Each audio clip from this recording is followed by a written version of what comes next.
Party people, audio will be somewhere in between completely inaudible and just utter trash.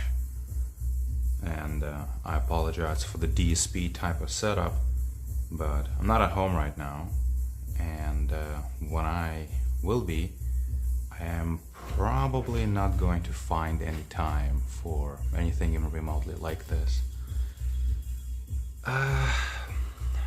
Honestly, I even have better things to do right now, but those would be, I would be more effective at doing those when I'm at my home studio. And this right now here is something I'm definitely not going to prioritize once that happens. My phone is not super stable on this gimbal. The clamp for the phone on this tripod is very questionable. It doesn't hold the phone in place all that much together. It's kind of like a foldable clamp, and it's supposed to kind of like hold itself in shape, in form, by the tension that creates once you like stretch it to shove a phone into it. But it actually doesn't do that anymore. So it's essentially the sides of the clamp are not straight anymore. It's not like a straight angle. And the phone keeps kind of like slipping out of this thing. But I don't know, maybe hopefully it will eventually reach some form of like stable, kind of like spot in the slip. So we'll see, but I may have to adjust this thing, and in fact the phone may fall out of it at one point and break forever, hopefully, so that I don't have a phone anymore. I don't have to worry about it. There's some light ambient-ish music playing on the background, which shouldn't be copyright stricken due to the quality of the audio and such, but if it is, then who cares? F it, I am drinking tea and eating chocolate right now.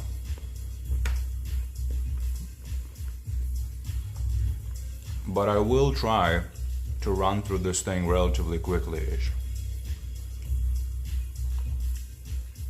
Why Mafia 2, you may ask? Well, because this is... For a podcast, it would have been much better to play something like Diablo or Diablo 4, for example, which I also own.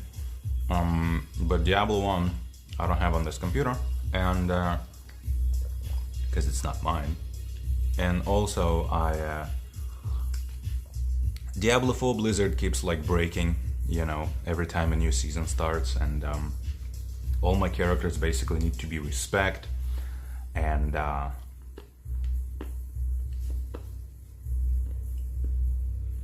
that's like, I don't know, 20-30 minutes per character. Now I only have 2 real characters and a bunch of like Zuck puppets, or whatever you want to call them. But the reality is that I'm not fucking spending 30 minutes relearning everything about how my year-old character spec'd. Like, you kidding me? I'm not doing that, Diablo. I mean,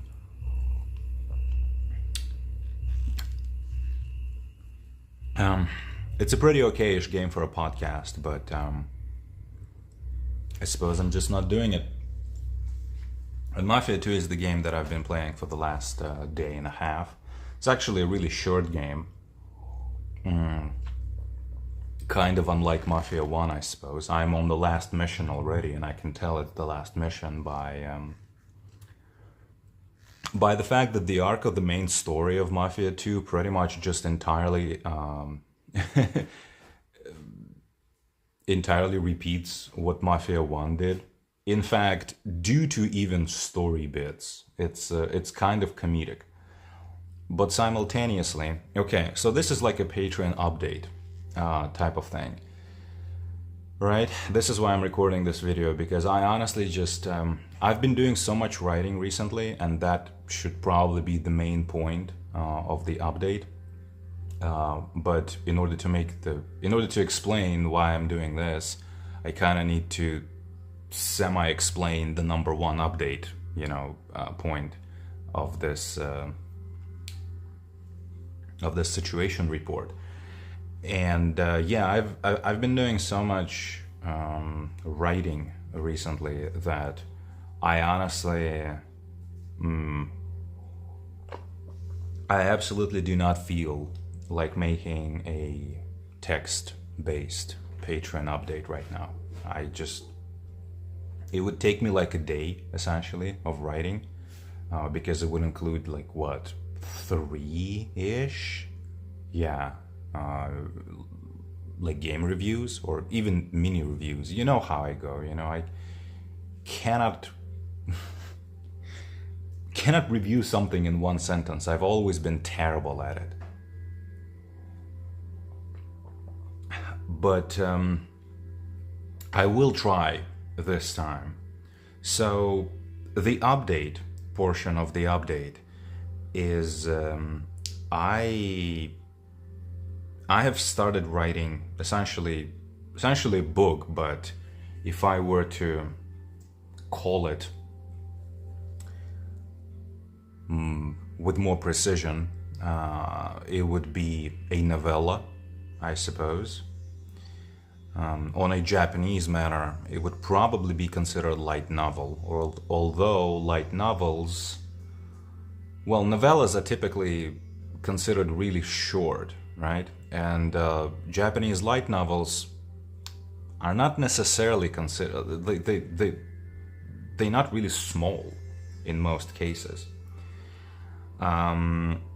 What light novels are known for mostly is the style in which they are written, which is a very kind of like fast-paced and straightforward style.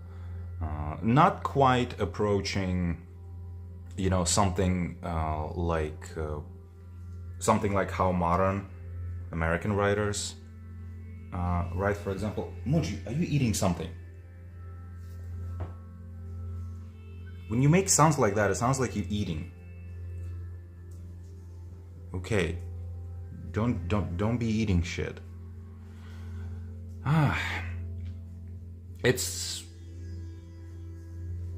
so the modern kind of like American style of writing things, and it's actually been in style for Americans since like over half a century, really. Most novels that are regarded kind of like as exemplary of what American writing is, they are written very straightforwardly, almost in a style of kind of like a script, And actually, even the older novels, basically, the more straightforwardly they are written, the closer they are to something approximating a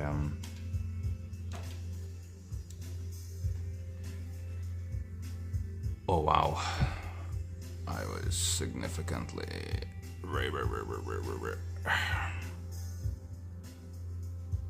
okay, this is interesting. I couldn't sleep. Things were bad. This is like the last chapter, and I just want to finish the game. Maybe on stream. We shall see, huh? This wasn't how I imagined it when we were starting out. I dreamed of money, cars. Yep, you see my phone is slipping. I guess I ended up getting all that, more or less. This is just such trash. Prison, living in constant fear. it's a pretty complicated kind of like gimbal type of thing here. As long as I could. It was finally catching up with me. So it's like technically very high tech, I suppose.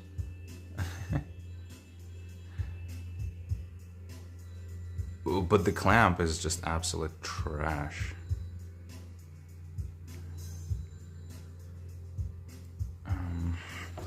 Is my phone even perpendicular? Oh, okay. I think maybe. Yeah. My phone will keep slipping though.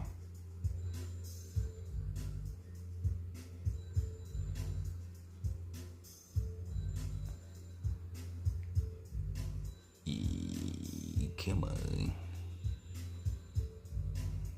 Okay, I am doing absolutely unnecessary micro adjusting at this point because the phone will keep slipping anyway, so none of this matters really. I would appreciate just a tad smoother motion maybe. Fucking hell then. Okay. So anyway, even some of the pretty old, like classic, you might say, novels are written very straightforwardly, and typically when you have like classic writers that write without much what other people would consider kind of like aging, you know, like non-timeless kind of fashion, flair, like that style of writing is considered more modern, right?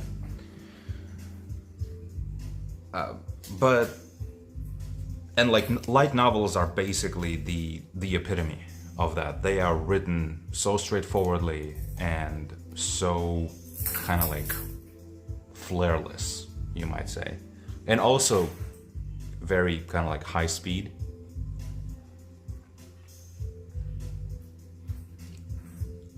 They're very high paced, fast paced rather.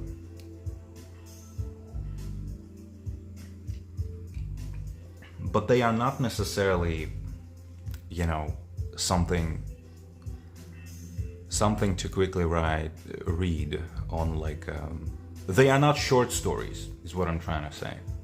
You know, there's the format of short stories, and light novel kind of sounds like something like that, maybe. Well, it's not. It's not. Light novels are not short, typically. Novellas, however, traditionally, usually, kind of are. This fucking edition came with all the DLC, obviously, because that's the only way you can play the game, and one of the suits that you can get is just this tuxedo. I think it makes the game absolutely ridiculous, but hey, this is how the game is sold, and this is how you can do it now. So, fantastic. Sorry, I need to exercise my controller a little bit. I have a second controller here, which is a proper controller, but I also have a cheap one. Well, the thing with the cheap one is that it's much quieter. If I did that with the OG Xbox controller, my neighbors across the street would have heard those sticks. So for the recording, I busted out my old busted controller. Okay, well anyway, I actually did try and kinda was semi-successful in repairing it with WD-40, but it needs to be reapplied regularly in order to keep working.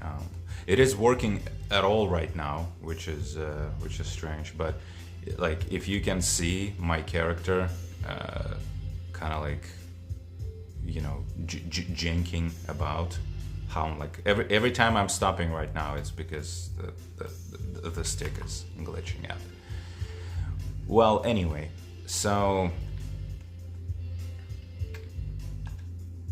essentially I decided to attempt. Sorry, I need to sit to the side of this So I will also shift to the side in the audio field, but otherwise I cannot see the screen, you know. Okay, well anyway, I attempted to write something short, maybe something like a short story. But the problem with the short stories is that the idea that I had was absolutely not for a short story. The idea that I had was pretty much for kind of like a series of novels. I wouldn't even necessarily describe them as short in any way. So just like with most of my projects, you know, I started working on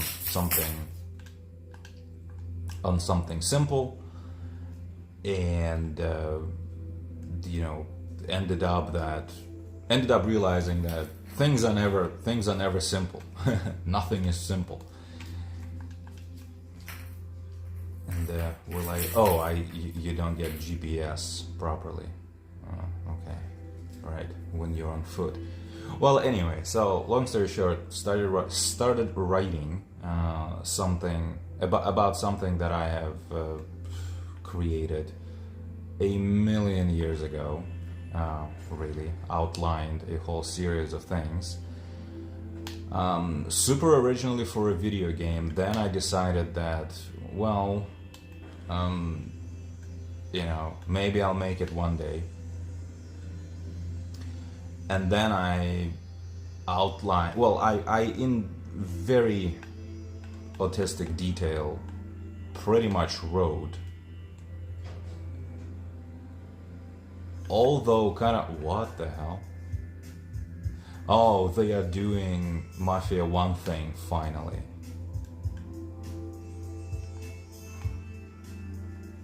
Oh no, they're not. Oh my god. I thought that was like a walled off part of the map. Okay, Mafia 1 did that a few times. Like walling off districts. Anyway, so I basically wrote kind of like a screenplay for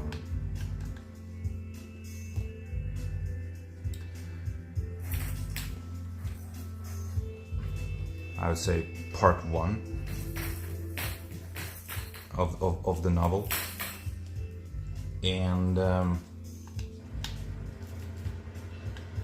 obviously I couldn't really show it to anyone because it wasn't written like a proper book. It was supposed to be a script for a video game. Well, I decided to turn it into a book,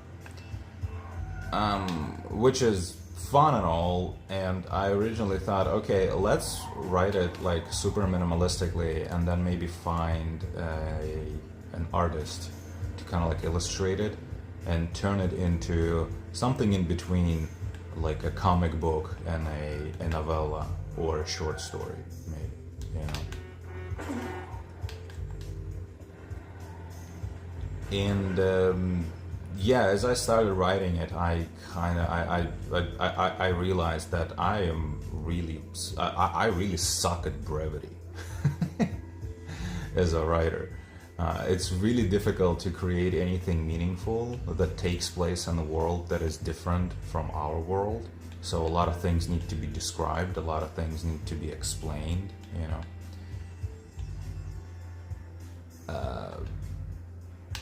And also, yeah, the game just comes with a crap ton of like bonus cars, which kind of defeats the whole purpose of well, pretty much what the game is supposed to be about. Because just like Mafia 1, this game is almost entirely about driving, only it doesn't understand that.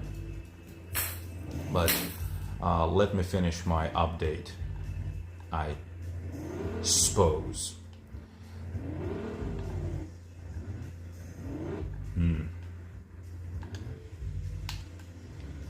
So I've been doing a lot of writing, and it's coming together all right. I'm probably about 40% done with what I would consider book 1. Size-wise, it will still be on the shorter side. It's not going to be Tolkien level, or probably not even Harry Potter level in terms of size.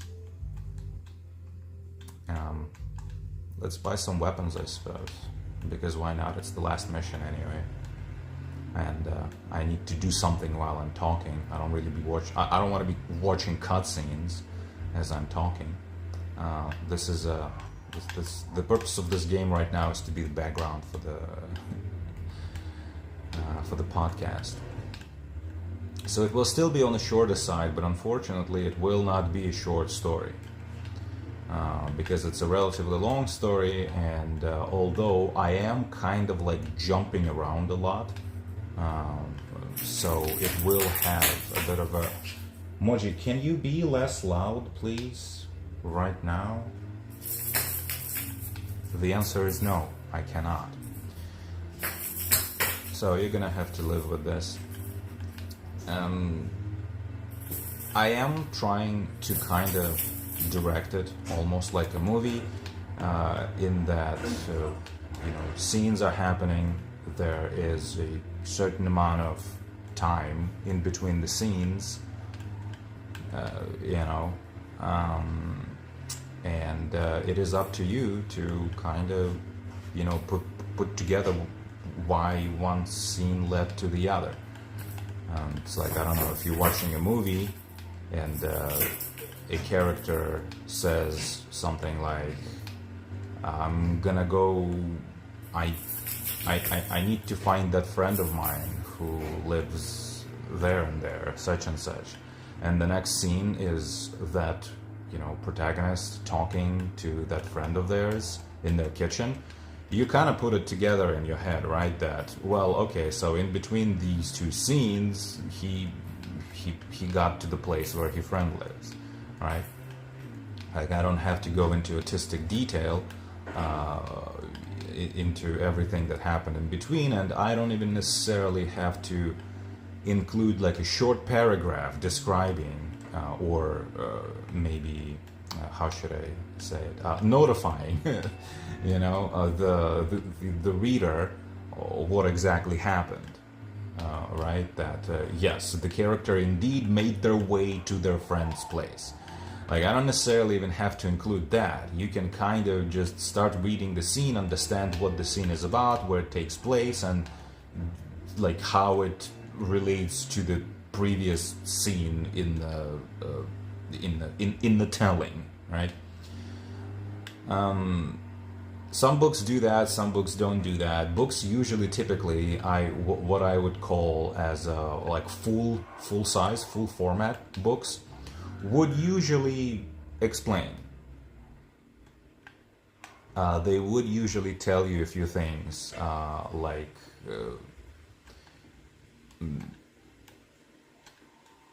like what's up and whatnot, right? How exactly one scene transitioned into the other, even if at the end of the previous scene, like one of the characters just directly says what they're going to do next. Sorry, this fucking about is my controller glitching out. I got all the guns you'll ever need. I don't even have any money. Maybe I don't really need that much money for this last mission, but here's at this point. Grenades are one of the most useless things in this game. Okay. Let's just buy everything. And now let's go get more money, I suppose. It's actually pretty easy to get in this game. It is ridiculously easy. There is such a hack to get infinite money if you have the time. You literally don't even have to. You don't have to be dealing with anything. You don't have to be dealing with like robbing a store. You don't have to be dealing with getting away from the cops. No. You literally go here, and there's a short 3-minute gameplay loop that you can do on repeat for as long as you can, and you just generate money. Not that money even does anything in this game. Like, literally, money does absolutely nothing. You don't need money for anything. It's comedic, honestly. Okay, well, anyway. So I am trying to make my novel relatively short format, because I understand that if I write anything even remotely to kind of like a full format book, so we're talking 400 or 500 pages at least, right? Kind of like what novels are usually and have been since forever ago, really. But I understand that if I write something like that, it'll be very difficult to market it to both readers and potential publishers, because publishers are not going to read through that, and readers are probably not going to give something like that a chance, just on the off chance, you know, that it actually may be good, because it's a commitment, right? In addition to the fact that most people don't even know what reading is these days. Oh wow, 2 cars here. Interesting. Usually there's just one. So this car will respawn in this spot infinitely if you literally drive away as far as just the end of this road, just that turn left there, and come back, and a new instance of this car will be here, even if you are still in this car. It's a feature, really. And why this car is here, I don't even know. This is new. This is new.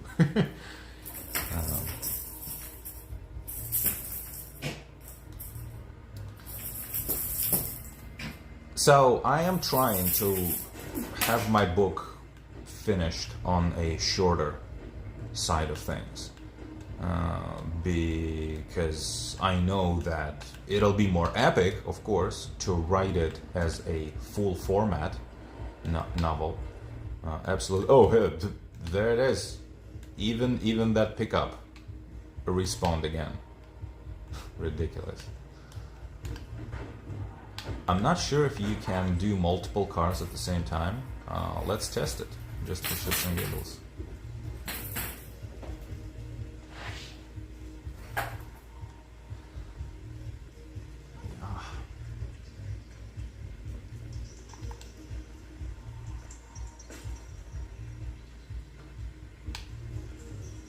Let's do another loop to see if it keeps happening. Yeah, but I would like for people to actually read my book, maybe potentially, and potentially maybe even a publisher or two read it, because they're not gonna read another Fellowship of the Ring, they're not gonna read another Game of Thrones. Like, that's just too big a challenge for them. In addition to that, audience essentially doesn't read books anyway anymore, but definitely those that do, you know, it's more of a commitment if you have a larger book. If you have a smaller book, oh, the old one just disappears. Great, fantastic. There's so much immersion in this game. Oh, that's going to be one of the points in my review of it. Okay, well, anyway. So I'm trying to keep things short, but it seems like they're not going to be as short as I was originally thinking. I will probably have at least 200 pages, maybe even 250. I legit originally thought like 150 tops. Like, that was kind of like my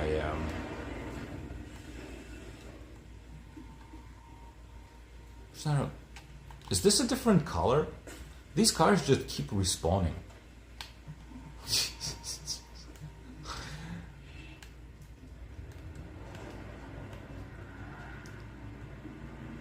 All right. So that's what I've been doing, and because of that, I do not especially feel like spending a whole day writing multiple reviews for video games. I have been busy re-uploading my music to Instagram in the form of legacy reels, as I call it. It is usually accompanied by some AI art, which I have done manually. Trust me, there's purpose to it. And it's also on X, and what should I call it? YouTube. So, other than that, I'm not really creating any more music right this second, except for those live sessions that I've done recently, which isn't really much and not real music. Those are just loops, really, if anything. Well, on the internet it counts as music. As a proper, highly sophisticated professional musician, obviously, I'm not delusional. I understand that that's not real music. That's just like a post on the internet that is kind of music related,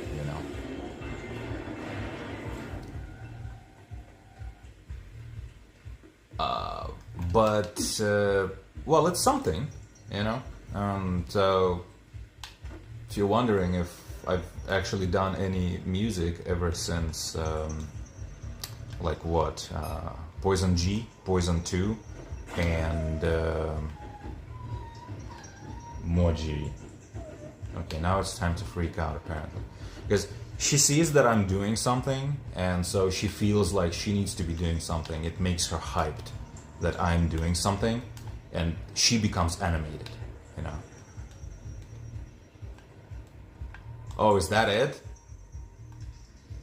What the hell? Is this a bug? Or is this how the game is?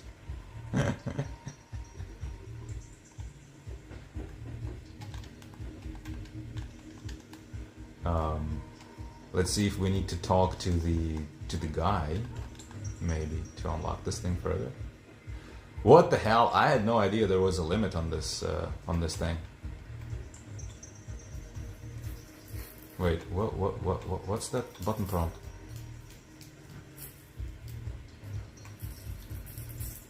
Ah, it's open the hood. I thought maybe it was something to do with opening this fucking thing.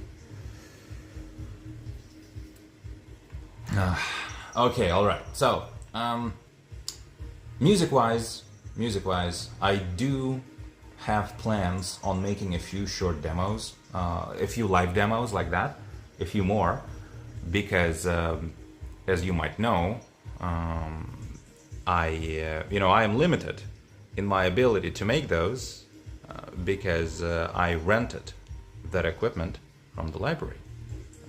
It's actually not mine.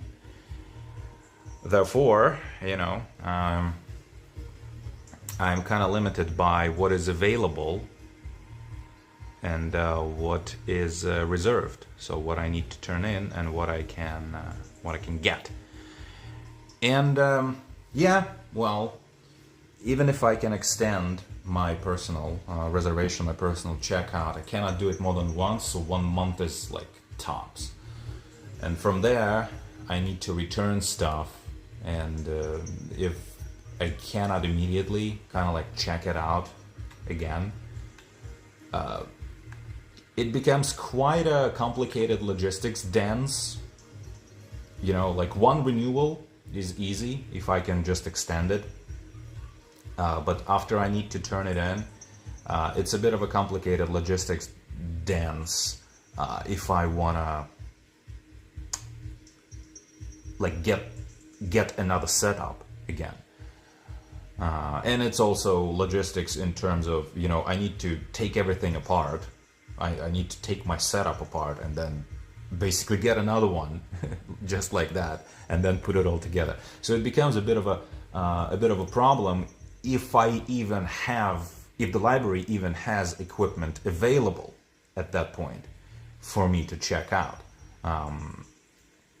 So basically, after those 10 demos were made, I couldn't get another setup like that. Stuff was not available to create another setup like that, and so I kind of gave up for a little while. And I started doing those legacy re-uploads. If you don't know what I'm talking about, check out my Instagram, check out my YouTube channel. I will try this week, actually, a few pretty interesting instruments that were unavailable, were just all reserved for months, you know, months and months into das future. Yeah, they seem to be available now. So we'll see if it actually went through, if people actually returned that stuff that was supposed to, because they don't a lot of the time. But yeah, if they did, if stuff is actually there waiting for me, if it's actually available this week, I may put together another live setup, just like the one I had like a few months ago or whatever, wherever that was, with which I did all those live reels or shorts or whatever you want to call them. So that's one thing. In order to, in case, regarding making proper, quote-unquote proper music again, I do have plans and I do have a lot of ideas, honestly. But I don't know when I'd be able to do any of that, because no one's listening. No one listens to my music, really. I mean, you know, 6.5 guys who listen to my music, you are awesome. I love you. But generally speaking, nobody cares really about music these days if it's not coming from Taylor Swift or from deadmau5 or whoever else is considered to be a real electronic musician. Everyone is just, you know, climbing over each other to listen to their performances of, you know, pressing the play button. And yeah, okay, like everyone else is really, it's a tough world out here. Music is no longer considered a product; it's a content, really, because no one's buying music anymore. Everyone just streams it. And yeah, sure, you occasionally have to pay for your ability to stream it, but there are also free alternatives, you know, to doing that. You know, streaming from playing. So streaming through paying. There are free alternatives anyway. So music is essentially just content these days. Music is not real product. So people approach music just in the same way as somebody just, you know, farting on camera for 3 minutes and uploading that to TikTok or YouTube. It's just internet content. So nobody really respects that. Nobody cares about it. And definitely nobody feels like purchasing it in any way.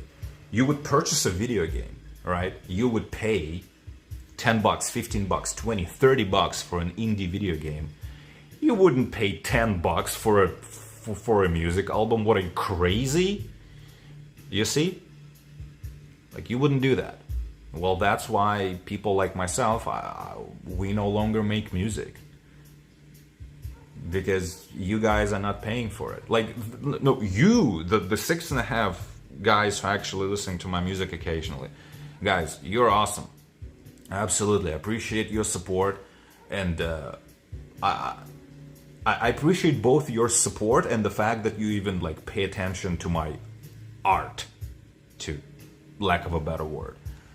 Because it's nice, you know. Art without audience is meaningless, essentially. You know, what's the point of all the beauty in the world if there is no one to share it with whom you can share it, right? That's kind of how humans operate. You know, we like to share things we love, because, like, people like myself, I already, like, I'm good. You know, I have 300 million ideas in my mind, and just having those ideas is kind of enough for me to just appreciate their coolness. What I want to do, I want to create that coolness so that it exists physically in the world, so I could, like, show that coolness to other people and say, look at this cool fucking thing, you know, that I just found in my brain. They just think it's cool. And some people find cool shit in their brains, and they want to show it to other people. Other people show memes on the internet and they want to share that with their friends. You know, it all comes from the same human nature of us wanting to share things of value that we find.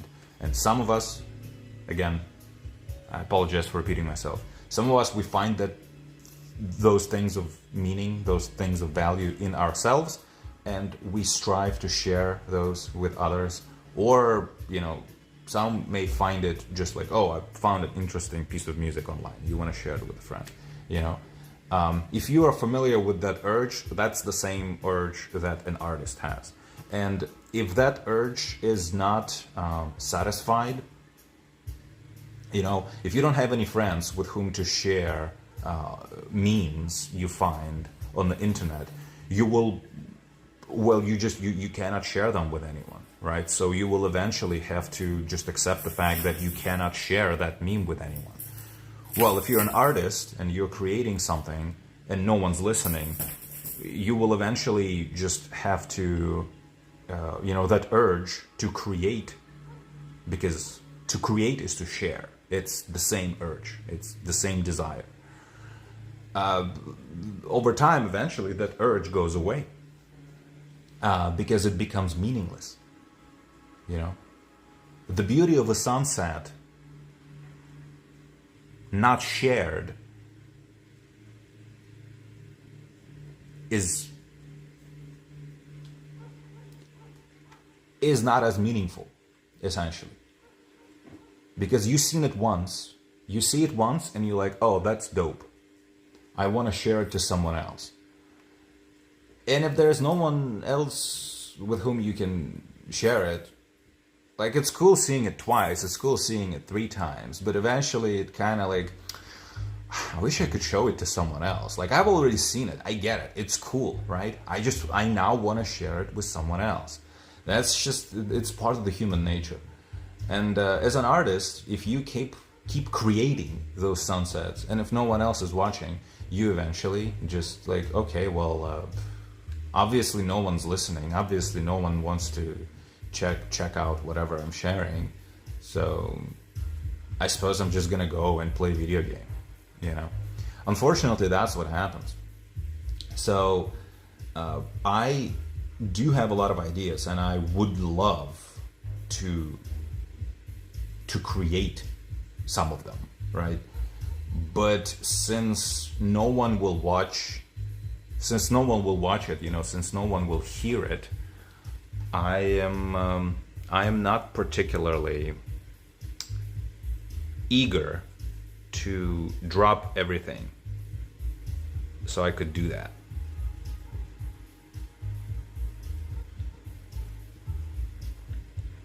I'm just not as eager to do that.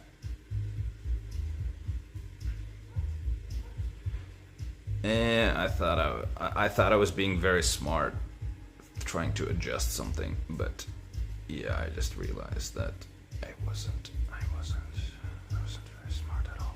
Who would have thunk? Who would have thunk? John Halpert isn't really all that smart. He's wise, and he's definitely knowledgeable. But, well, actually, that's kind of interesting. I do consider myself a relatively smart person, I suppose, but I keep making stupid, well, maybe not necessarily stupid, but wrong decisions. So, being wrong is not the same as being stupid, right? But what do you call a person who keeps making wrong decisions? I suppose you would call them unwise, right? Which is also a very strange thing, because I'm an old person and I've been exposed to everything under the sun. And I have a lot of wisdom. I can call so many things, like at 300 miles away.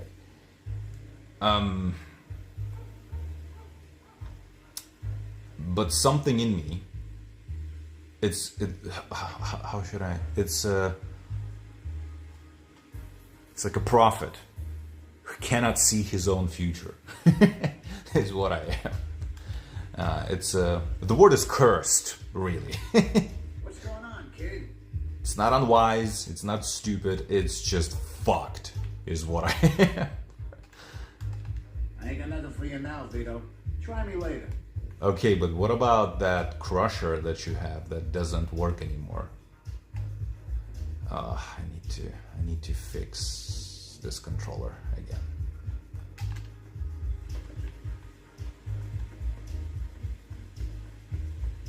Okay, well,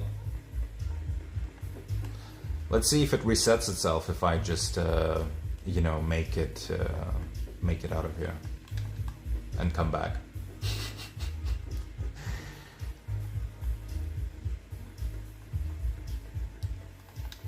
So music-wise, yeah, absolutely have a million ideas, but because making proper music takes a ton of time, and then no one listens at all, I might as well just not do it, honestly. I have already done, like, probably...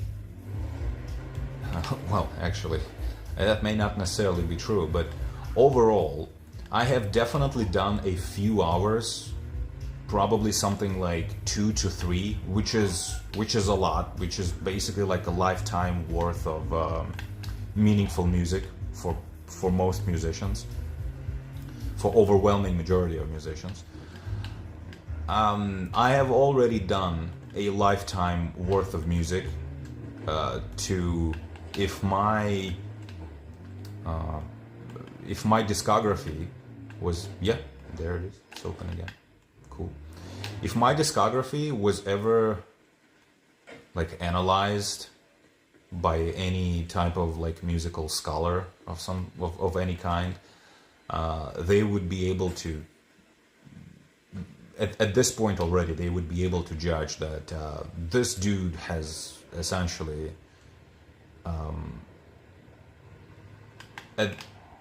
where the dude is right now, he can, if he was so inclined, he could basically retire feeling with complete confidence that he is a musician. He isn't just somebody who made like one track, who just made, you know, haters gonna hate, and then be forgotten forever. No, this dude like dedicated, you know, his life to music for decades and produced like half a dozen, at least, records that could be considered like quality music.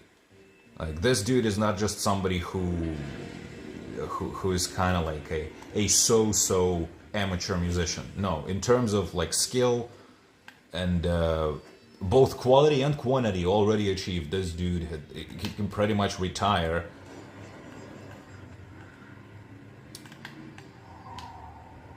you know. Liking or not liking my music is a subject of taste, of course, but I definitely at this point can already retire with full confidence that I used to be a real musician.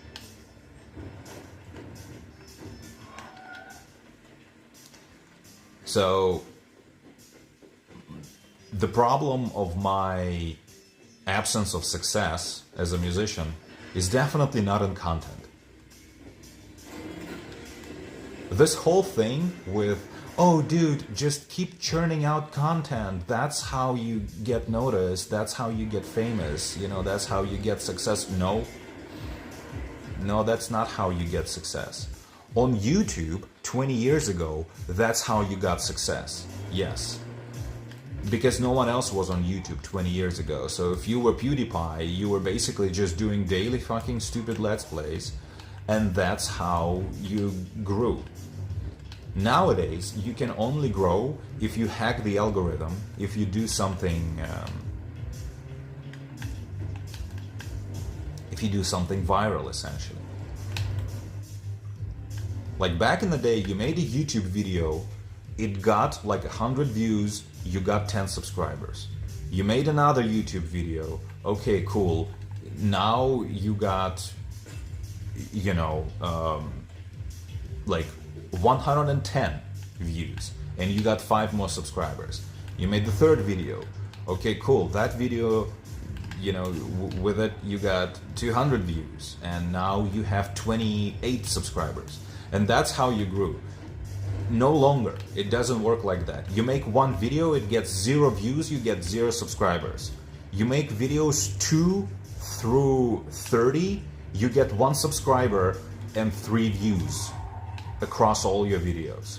That's how it works now. You cannot grow like that. Growth is impossible. So my problem, you know, with the lack of growth as a musician, which music isn't even a product anymore. It's not an art product. Music is content. So I'm a content creator essentially. So my lack of success as a content creator isn't really in quantity. It's in whatever quality is necessary for content to succeed online. And in order to succeed online these days, you need to either be a grifter or you need a shit ton of money. You know, you need a lot of marketing behind you, behind your operation, or you can combine the two things. And I'm, of course, I am not a grifter. And in fact, that is one of the topics for today, believe it or not. And I don't know if I want to talk about it first or what, but yeah, to summarize the main part of the update. Essentially, yeah, I didn't feel like writing a review and a Patreon update right now because I've been doing a lot of writing. And I didn't feel like just sitting down and writing a giant article, you know, for my Patreon page. Doing a lot of writing, basically writing a novel, which will be more like a novella, really. And if you're an artist, by the way, or if you know any artists who would be interested in illustrating something very, very cool, very, very dope, feel free to get in touch with me, you know. Okay, now it's oh no, so it was kind of like a bug probably last time it stopped working. Yeah, feel free to reach out to me if you're an artist or if you know any. And the reason I'm working on it is because just like, why the fuck not? Because I don't know what else to do.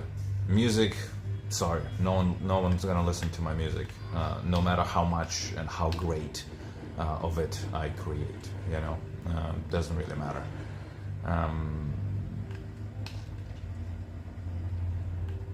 Not something worth prioritizing right now. Video game, I need funding to finish my video game. I cannot finish my video game with the tools that I have right now. And one of the tools that I need is marketing, because indie video games do not succeed by themselves. They succeed through marketing.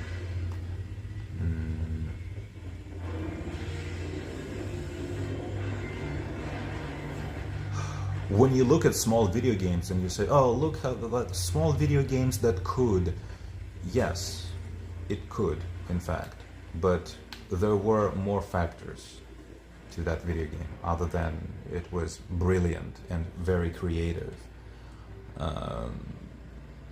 and was basically done on $0. Yeah, but either the creator had access to some friendships or whatnot. Either the creator, you know, was friends with somebody, or they invested like 10,000, you know, into promoting their video game.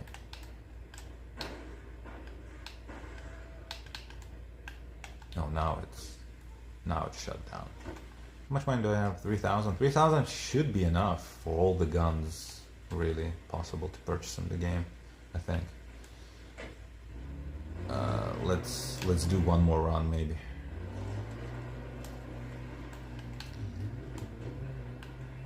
Yeah, guys, but like for every single indie video game that succeeds out of nowhere, like trust me, either it received some push from somebody who, you know, with from somebody with pool, or it actually had a marketing budget. The development budget might have been $0, but it had like 10,000 or something, you know, of a marketing budget. And I don't have 10,000. I don't have 1,000. So finishing my video game isn't really an option because I cannot dedicate the next 2 years of my life working on something I won't even be able to sell. And for publishing and stuff, well, I've literally contacted every single publisher I could, and even some publishers that I even shouldn't have contacted, because I basically got like angry emails from them saying, dude, we're like a publisher specializing on like strategy games. Like, what the fuck are you doing writing us? And I'm like, well, guys, first of all, who am I to decide for you what to invest in, you know?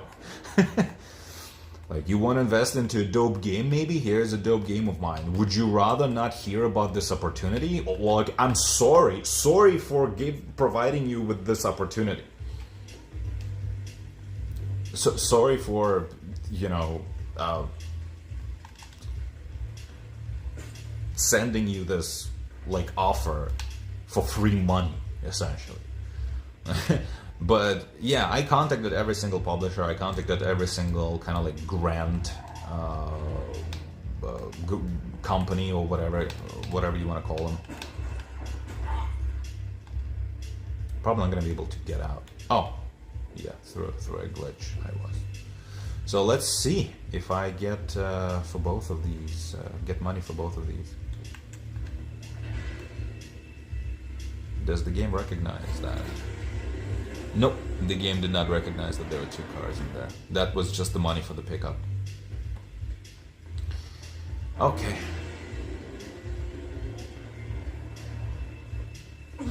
What if the second car is still there? Actually, let's see. I wouldn't be surprised at this game. This game is pretty glitchy. Not super glitchy, but pretty glitchy.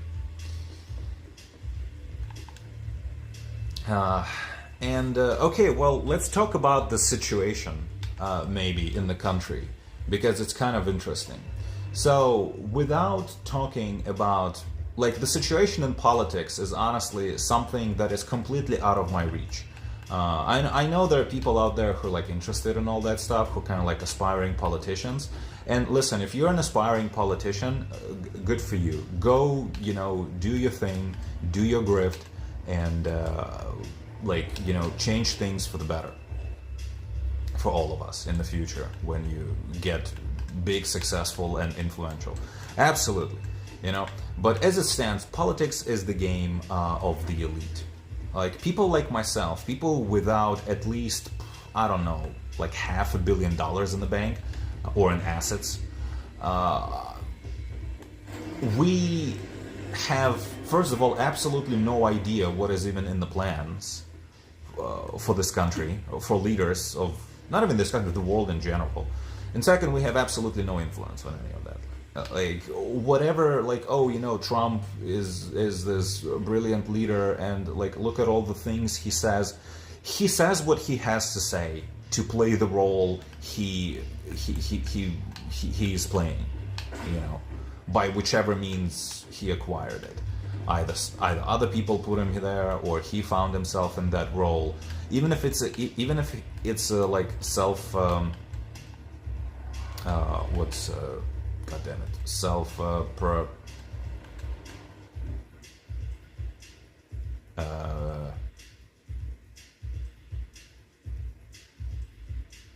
I see that my phone is slipping. Even if it's like whatever, like self-realized prophecy. Fuck, the word escaped my brain for a minute. I sorry. But even if he kind of like put himself in that position, like, there are still kind of like rules, you know, that you play. Because he he's in the position that he's in, not because of his awesomeness, but because he won at a game, and there are rules, to every game. So he doesn't get to say whatever he wants to say. He gets to say, in addition, things in accordance with the role that he's playing, right? All those people, everything that we see on television or on social media, all those people are role-playing. They are D&D players. Everything they do is theater. Those aren't real people. They are personas. So whatever, what those people actually planning for real is absolutely not our business. And no matter how educated you may think you are in political science and the political climate, no, it's all theater.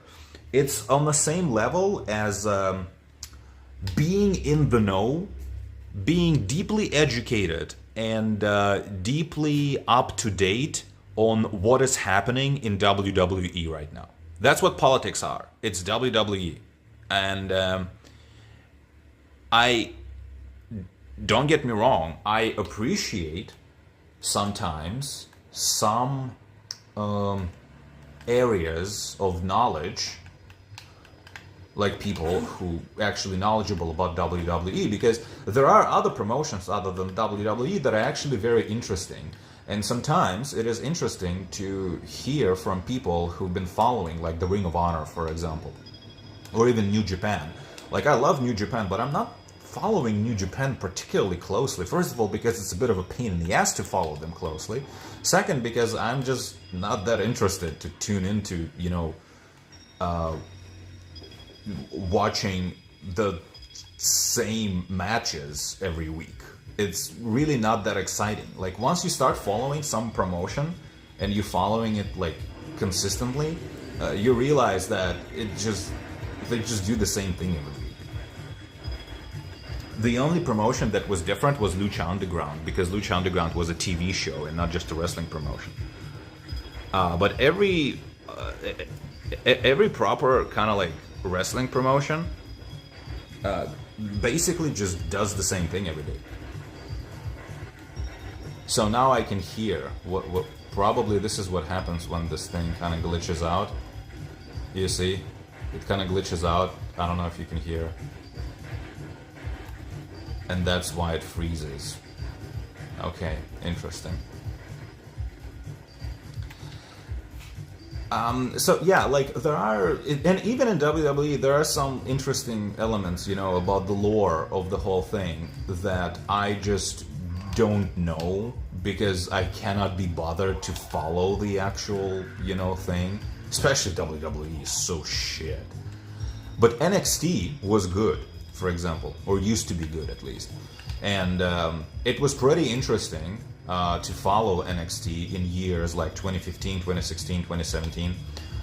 And I honestly, at that point, if I just dropped into the whole thing, I would appreciate, talking to somebody actually knowledgeable who could explain to me, oh, this is such and such wrestler, and this is kind of the lore, the backstory to that beef, and this is the backstory to this beef. I would actually appreciate something like that. So I do appreciate people who are into politics. I appreciate the knowledge and the takes of some of the people, because their knowledge, your knowledge of the lands shall be great. It is interesting and it is helpful. It is interesting, to hear that people have to say occasionally who are knowledgeable in history, who are knowledgeable in political, kind of the evolutions of political movements, of political ideologies. It is interesting, to listen to those people occasionally. But in terms of people actually, you know, losing their mind over whatever fucking like Trump is saying or whatever AOC is saying or whatever, guys, it's all WWE. Whatever is actually happening, whatever processes are actually happening, like behind the scenes, whatever is in the kitchen, whatever is being cooked for this country and the world in general, is completely out of our reach or influence. Like, even if it was not outside of our like reach of our pure knowledge, guys, tweeting about it wouldn't fucking change a thing. Trust me. Even the whole thing, like, okay, so this is the crux, okay, of what I was, what this whole thing was supposed to be about. For 10 years, people like myself, who I suppose on the internet would be described as based, we've been kind of like fighting against, you know, essentially degeneracy taking over our culture, taking over our entertainment. And it, to me personally, like I am a 90s kid. I grew up in the situation where the economy in the West was so strong and so good, and everyone was so happy that there was this big societal understanding of, okay, you're black, I'm white, we're all brothers, right? Like, just, aren't we? Yes, we are. That was the societal consensus, right? But as things got worse economically, for many reasons, and part of them is just greed. Part of that is just greed, and the other part is that obviously, you know, all the resources in the world over time in the unregulated runaway capitalism, you know, were accumulated in the hands of very few, and those few decided that, hey, if we make equilibrium, wouldn't that be kind of neat, you know? They said, well, actually, guys, we have enough money to push, you know, the necessary changes onto the world to make that happen. Let's maybe make that happen. Like, why not? Because we basically already have all the money in the world. Like, what's the next step, right? What's the next step, and what are the steps? What other steps can we take to make sure that nobody will ever join us, so that nobody can ever expose us for what we are, for what we are doing, for what we have done to people, to children, to everything, you know? We need to make sure that everyone else is poor, essentially. We need to make sure that nobody can ever challenge us. And what they decided was that, well, we essentially, what we can do, let's just make it so that money is not even a thing anymore. Let's just transfer what we have in money right now into the new kind of currency that will only be available to us, which would essentially just be the currency of pure raw power. How can we take all the money in the world that we have right now, which already means all the power in the world, really? But, well, theoretically, if we were to find ourselves without that money, we would be powerless, right? So how can we transfer all the material wealth that we have right now into raw power, into the kind of power that, like, Putin has, into the kind of power that only dictators have? Because dictators don't need money. They have pure power, right? They are literally as wealthy as, like, whatever their domain is, right? The Putin's wealth is the wealth of the entire country of Russia. Well, if we rule over the world, our wealth would be as unlimited as the entire wealth of the planet. And since we would be the only ones controlling it, it would be easy for us to make sure that no one else ever gets wealthy to challenge our authority and our power.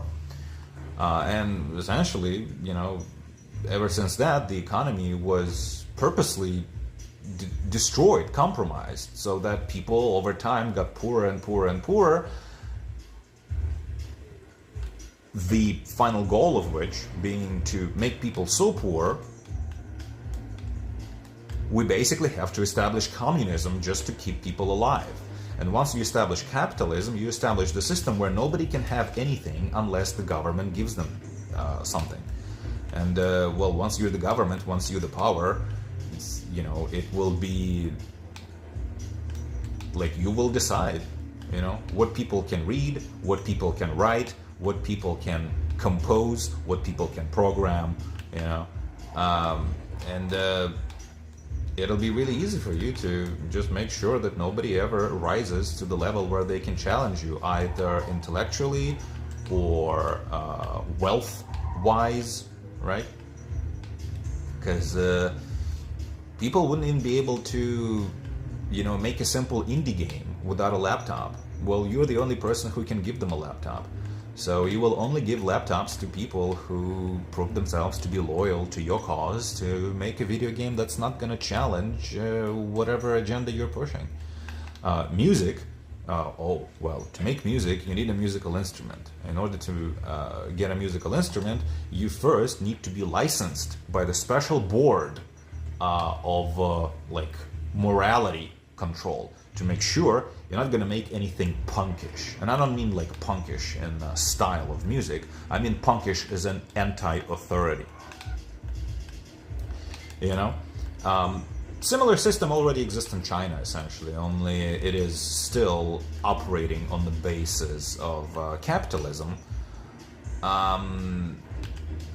As in, you know, a person theoretically in China can go out and buy their own phone. And what World Economic, you know, Forum degenerates want to establish, they want to establish a system where you would have to beg for a new phone, you would have to beg for a laptop, and only the people who play the game right will be entitled to one. And if you have one, it's not yours, right? You break the rules, they can take it away. So that's the system they want. Because in any even remotely free market type of situation, they could be challenged. Someone like Elon Musk could rise to power, could rise to wealth and challenge them, expose them. They decided that basically we need to ruin the economy in such a way that bankrupts everyone, while the wealth we have, we are transitioning into a different form of currency that will be pretty much exclusive to us. And that's when all the shit started to break apart. That's when all the race wars started again in the early 2010s. All of a sudden, women started hating men out of nowhere. All of a sudden, everything needs to be gay. If you're not gay, you're homophobic, which is such an even funny word. What do you mean homophobic? There is arachnophobia, like legitimate fucking fear of legitimate pretty scary things to a lot of people. What do you mean phobia of homo? Like no one's actually afraid of homosexuals. Like like there needs to be a different word. It's, I mean, hatred, I suppose, is the word, right? Not phobia. Jesus Christ, guys, like literally, honestly, please, come up with a better word already. Imagine being honestly afraid of homos. It's comedic. Well, but anyway. So all that shit started, and, you know, people like myself, we noticed it, and we started saying things like, well, honestly, we couldn't care less about whatever people do in the privacy of their lives. I don't understand why we need to propagandize this style onto others, and why necessarily it needs to be celebrated. So you mean like normal femininity, normal masculinity should not be celebrated? Let's celebrate degeneracy instead. And hey, I fucking support, like, guys, I was listening, I was in the, what you might say, I mean, I still kind of am, I suppose, but I just grew up, so I'm not, like, actively part of the scene, I suppose. But when I was a wee bit kid, I was what you call part of a subculture, right? And it was metal. subculture. And people like us were considered by the general public and like grown-ups like our parents, we were considered to be degenerates. We were considered to be degenerate movement, degenerate subculture, punks and whatnot. Despite the fact that punks were completely different type people, punks are actually very, very political, and metal is more of a humanitarian thing in general. You know, it's more of a society thing. While punks is, you know, in the foundation of the punk movement is a very much political statement.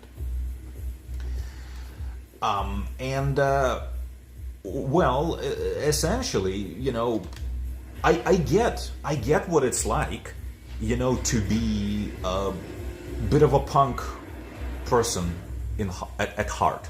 You know, I get what it's like to have to be in contact, in touch with your inner punk, with your inner degenerate. You know, the Prodigy. You might say, well, the Prodigy were obviously, you know, a very degenerate type of visually, I mean, and message-wise, it was a very degenerate act. Well, yeah, because fuck the norms, fuck the standards, guys. Like, I totally get it. So if you want to cut your penis off in the act of defiance of conformity, so to speak, if that is your like answer to conformity, if that is your way of being a goth, you know, if that is your way of being a punk, if that is your way of being into like metal, if that's your way of being a metalhead, well, I personally, like, who the fuck am I to say something? Because, you know, we were mutilating our bodies too, with super aggressive piercings, with tattoos and shit like that, which I never liked, by the way. That was my personal thing. But, you know, punks and metalheads been mutilating our bodies with tattoos and tunnels, you know, like very aggressive, like body-altering piercings since forever ago. So if your way of altering your body is cutting your penis off, honestly, in my opinion, it's a bit extreme. But just like a lot of piercing is pretty extreme to me as well. So, like, I don't know, it's my personal opinion. If you think you will be happier with the cut off penis, honestly, my initial reaction is to leave you alone. Like, I have absolutely no agenda in, for some reason, having a political dialogue with you about, like, how cutting your penis off is a bad idea. Like, no, honestly, if I met a person like that 20 years ago at a party, I would just be like, whoa, okay, alright, dude. Well, I suppose I'm happy for you if you're happy for yourself, you know? And that would be it. That would be the extent of us talking about it. But no, somehow, you know, we made it so that, the society made it so that we are now going to celebrate that, you know? And I don't necessarily understand. Like, just like back in the day, I wouldn't necessarily, not even necessarily, I would not be happy if, you know, like, punk culture was celebrated as something like, something that everyone should do, that's something virtuous, that everyone should be aspiring to be like. No, I do not want all my women to be, you know, to have mohawks and smelling like piss, and have piercings all over their faces, and have fucking sleeve tattoos. I don't think that's necessarily something a society should be striving to achieve. I think it would be pretty degenerate in a destructive way. I think a little bit of degeneracy goes a long way, but a lot of degeneracy is just poor taste, you know?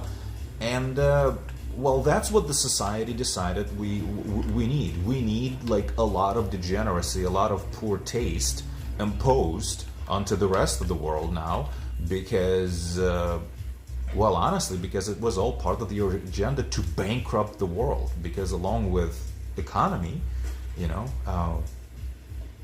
moral bankruptcy was also, is one of the things to make the society unstable and to make the society hateful. In a society like that, it will be easier to pass laws and stuff like that will actually be bankrupting the society, but it will be unnoticed because the society is too preoccupied with cutting, penises of each other, and they are not going to notice all the shit that's being done to actually ruin the economy of the world. As in the unstable world, it is easier to, push changes. So all that shit was done, right? And people like myself, people who were otherwise for the last 20 years referred to as based and toxic and stuff like that, we were saying, guys, this degeneracy is in really poor taste. We would like it if you maybe just went back to just doing art and stuff like that, and also just living your lives instead of celebrating degeneracy and pushing degeneracy as a political message in your art and entertainment. And we were referred to as toxic, we were referred to as problematic, we were referred to as hateful. And all of a sudden, a month ago, right, Trump wins the election, and the grift completely switched overnight. Doesn't make any sense to me. It feels so fake. It's kind of like on the screen right now you can see it's raining. So imagine you're standing under a heavy rain, and it's in your way of achieving something. You need to get somewhere and you cannot do it in the rain. You really need the rain to stop, and you are really annoyed at it for it. And in frustration, you yell out to the sky, would this goddamn rain fucking stop already? And the next second, it stops entirely.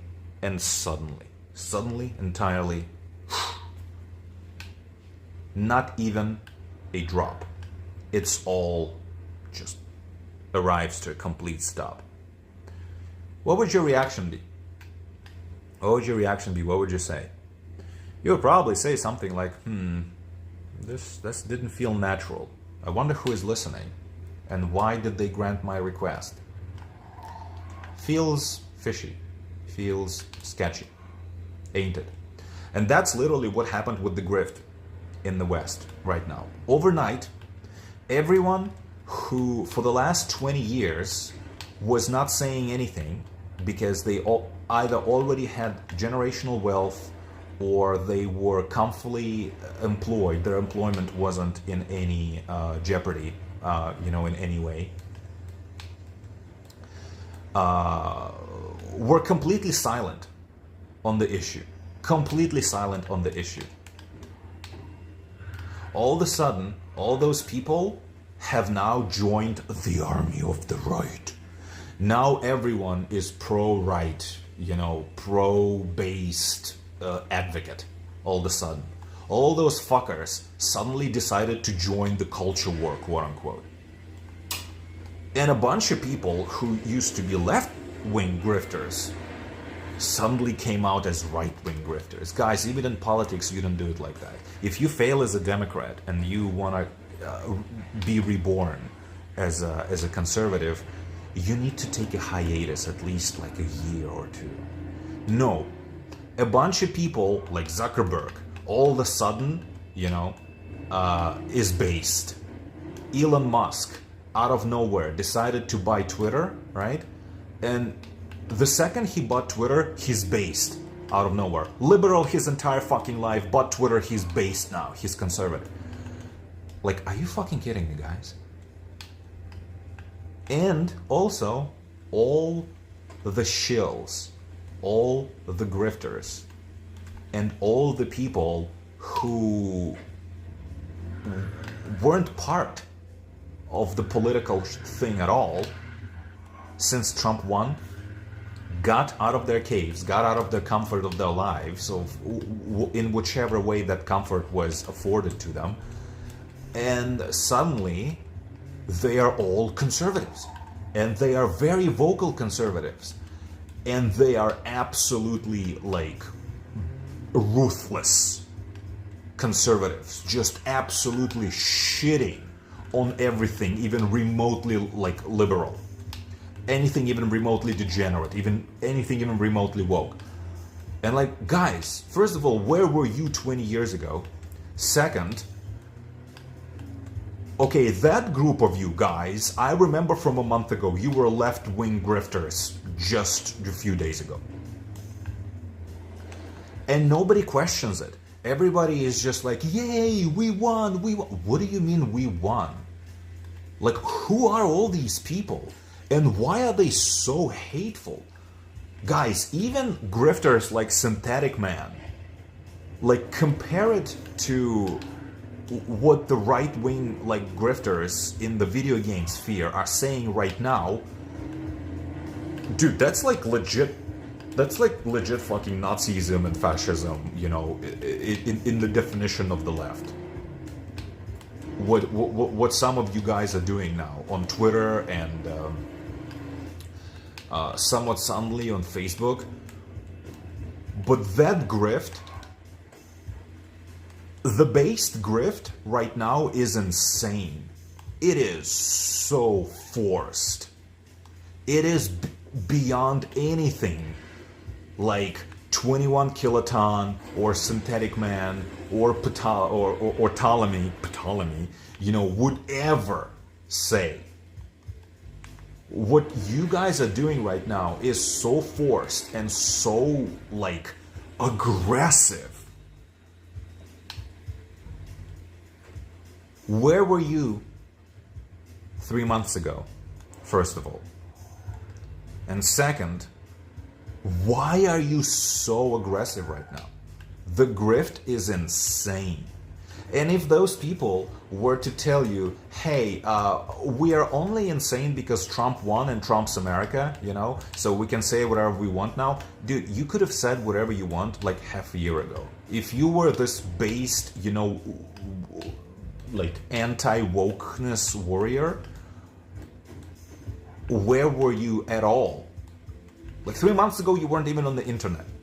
Who are you? Jesus Christ.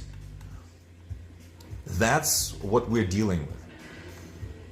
And I feel really bad about that shit. Because it's dishonest. It is so obviously a grift. And you know what? The wokesters, at least the wokesters, most of them at least. I mean, surely there was a lot of people who were pretending to be woke so that they can, you know, get the benefits of being in the party. Absolutely. But a lot of wokesters, they at least, it felt to me like they were honest in their beliefs. In their wrong beliefs, but they were at least honest. You guys, the new, like, right-wing grifters that were born again, you know, born again right-wing grifters, guys, you are absolutely dishonest. And that dishonesty is just insane. And that dishonesty is happening on all levels. Like Zuckerberg is now based. Can you believe that? I cannot, but it's true. So what does that tell you? It tells me that orders came in. From whom? I have no idea. I have a few ideas, but they are bordering on science fiction. It's insane. And what is disturbing about that very obvious dishonesty in the right-wing grift is not only the fact that it's in really poor taste, because, guys, I get that you're based, I get that you're passionate, but you're also dishonest, and the level of hatred is just through the roof. I don't want my media, my movies, or my video games to be about dunking on libtards. I don't. I don't want my video games to have like outright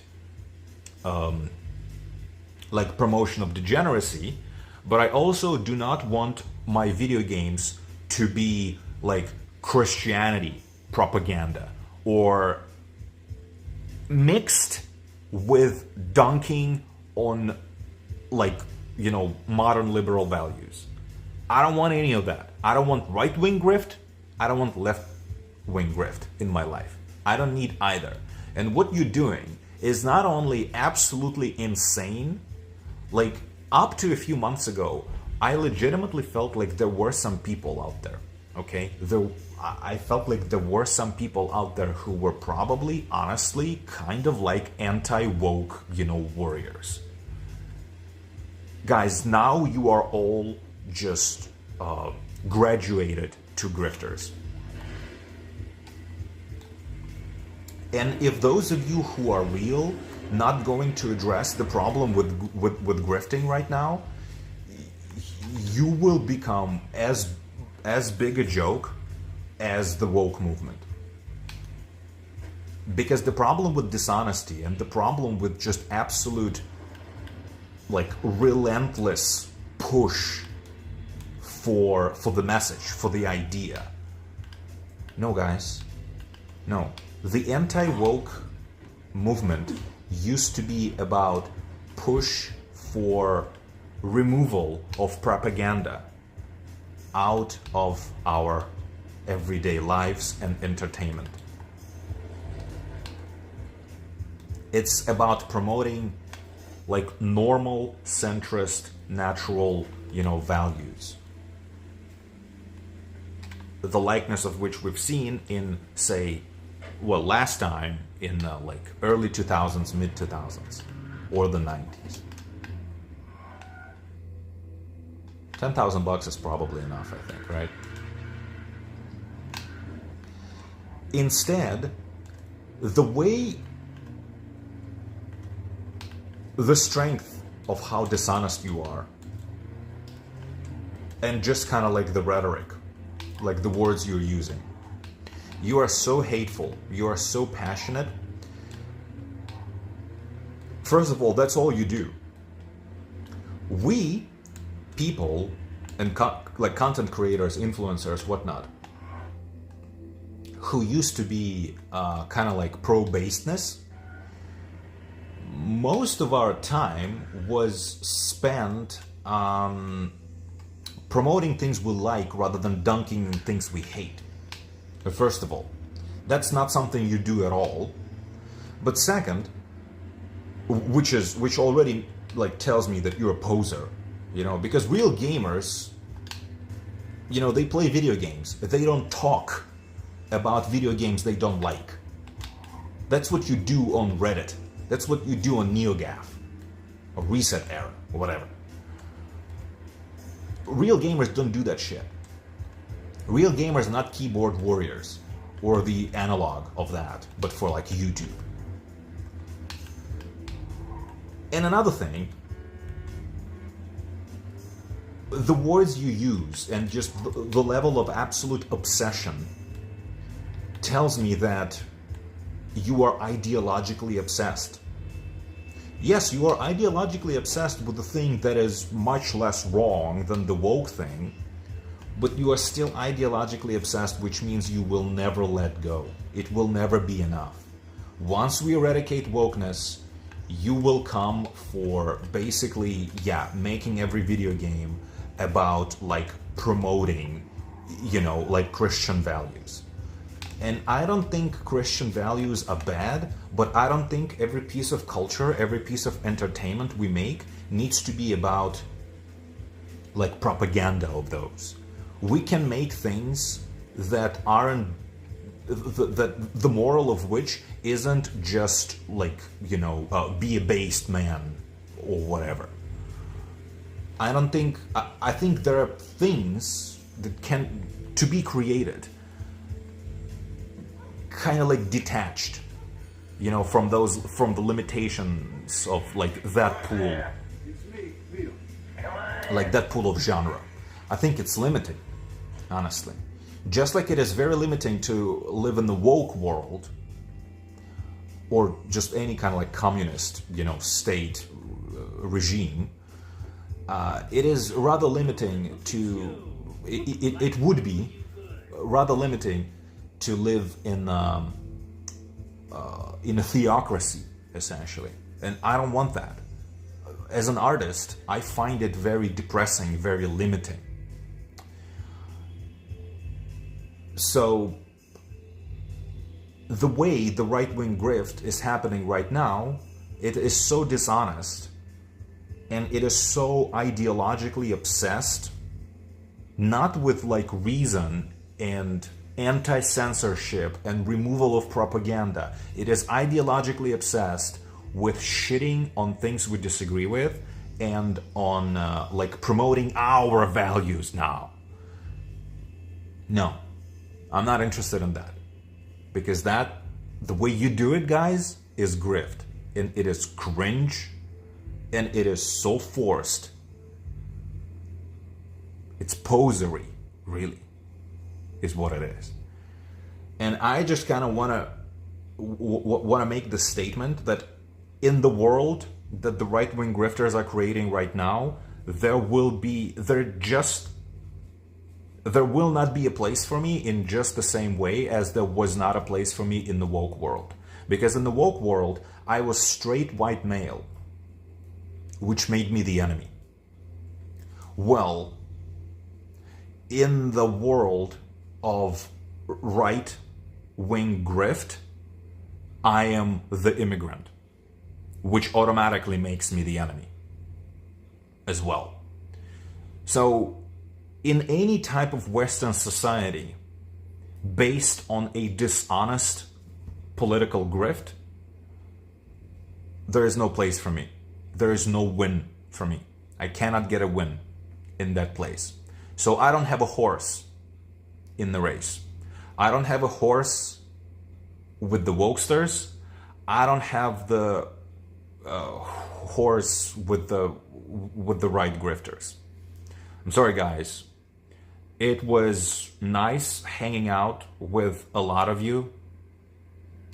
Up until now, I suppose. It was nice to just kind of like have friends who were, well, in the lame way, weren't gay. People who actually enjoyed like traditional like storytelling and traditional like depictions of whatever, like values and stuff like that. It was nice, but I am not joining the quote-unquote winning team right now. Because all y'all there are frigging dishonest. All of you there are just because you see Zuckerberg, he got the order to, Zuck, you're based now. And Zuck is like, will be done, my master. And now you think, okay, the winning team now is baseness. I am based now, and okay, whatever. But you're still a grifter. And if you were to take your grift to the ultimate like conclusion, it will be a world I don't want to be a part of in exactly the same value. I don't want to be a part of the woke world because it's all grift. It's all grift and it's all ideological possession. You guys are dishonest, which means you don't know what you're doing, where you're going. You're just shitting for the sake of shitting. You're going wherever the grift blows. And I respect that. That's another thing that I should say. I respect going wherever grift blows, because whichever way grift blows, I follow, right? That's the way of the internet. And absolutely fantastic. But guys, just so that you know, those of you who know me as a white straight male, please be aware that I am now the enemy because I am an immigrant. I'm not illegal, but I might as well be because I am a non-citizen, you know. So I suppose I am your enemy now. And I wouldn't be concerned with being your enemy if you guys weren't fucking grifters. But since you are, and since you are now ideologically obsessed with this hate, I suppose it might be a win for you. It's definitely not a win for me. So I'm sorry, but I cannot be excited about your victory. It's just not. It's not something that symbolizes any sort of future for me, unfortunately, in this society. Nothing is going to change for me for the better. Absolutely nothing. Time will tell. Time will tell. Prove me wrong.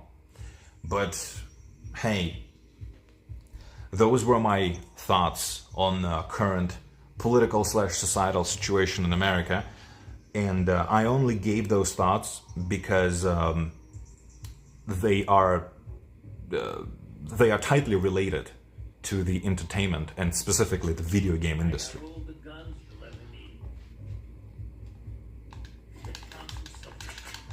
It was good enough for the big guys, and it's good enough for you. Like my mom always said, you can never have. I'm literally buying everything because why not? Like my mom always said, you can never have. So let's talk about video games. In my last...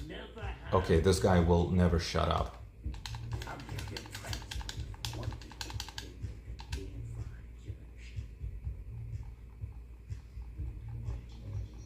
Okay, I bought everything. Cool.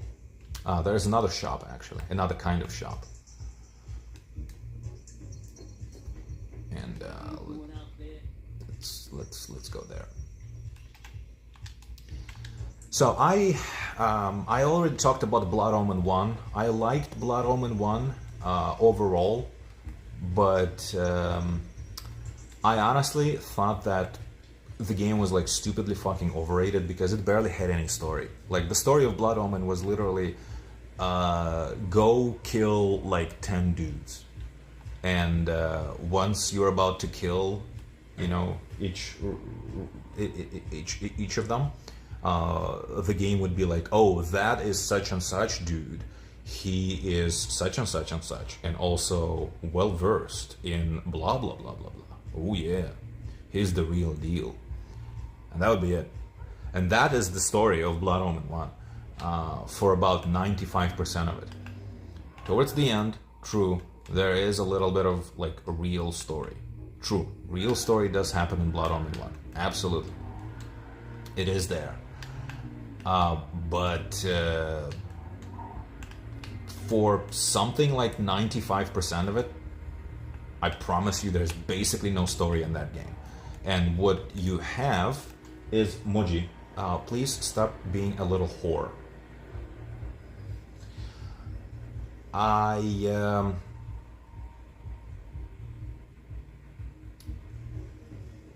Well, thank you for making me lose my thought.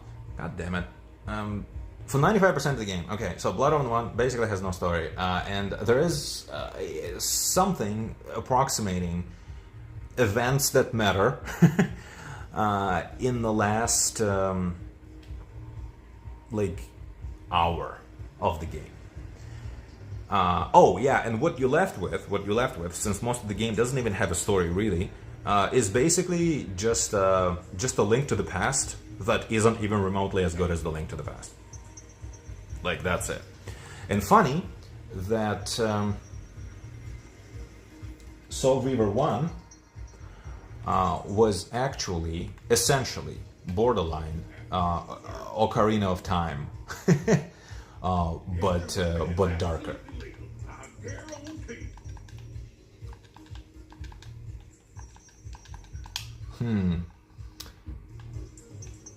Okay. I seem to remember this type of shop having something that wasn't available in Harry's shop, but I suppose that's not entirely true. Okay, cool. Okay, cool. Let's go get a better car, I suppose, because this one is dead, and do the thing. Somewhere here, Joe is supposed to be living. Yeah, so this is closer. And this is where I want to go.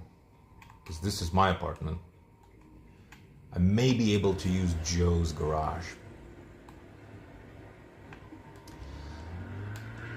Soul Reaver, Soul Reaver 1, finally finished Soul Reaver 1. Before that, or until now, I only played Soul Reaver 1 for about, I don't even know, guys, an hour probably, on PSP, the PS1 version. I've played the Dreamcast version, which is insane. Which is essentially just like a Soul Reaver 1, you know, running on the PS2 hardware. Runs at 60 FPS. Runs at goddamn 60 FPS. On the emulator, beautifully upscalable, beautifully, widescreen hackable. And you can even, in the emulator settings, what I did, probably a lot of people do that actually. That's not like that big of an achievement, but it's a little bit of creative thinking. I remapped my my D-pad to the right stick to get like proper camera control. To not control the camera with the D-pad. So it's nice. It was nice. Like it was really a pleasure playing that game. And at 60 FPS, it's ridiculously good that way. Okay, so the game itself, generally speaking, I'm okay with it. But honestly, I don't think it's particularly groundbreaking. It's basically Ocarina of Time that is not quite as good, but I suppose for what it's worth, Soul Reaver 1 is a much better Ocarina of Time. Soul Reaver 1 is a much better Ocarina of Time than Blood Omen, A Link to the Past. So, effectively, I probably don't have to talk about the game all that much. I loved most of the music, unlike music in Blood Omen 1. Blood Omen 1, most of the music in Blood Omen 1 was just laughable. It wasn't even real music. Most music in Soul Reaver 1 is very old school, and it's very, very, very good. Can I actually enter his apartment, I wonder, because I could use a drink or a sandwich. My god, this controller.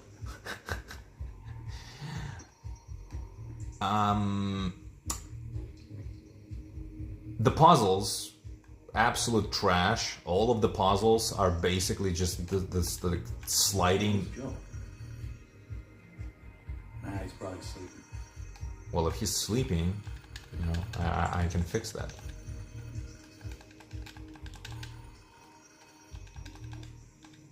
It is ridiculous that you wouldn't go to Joe during this mission, like story-wise. But okay, I'll talk about this game in a second, in a minute. So anyway, yeah, puzzles are kind of I don't know. It's all just sliding, rotating, flipping cube things, and they get pretty old and they take forever to solve because everything moves so slowly. But for an older-ish game, I suppose I understand. I just, kind of aged the whole thing.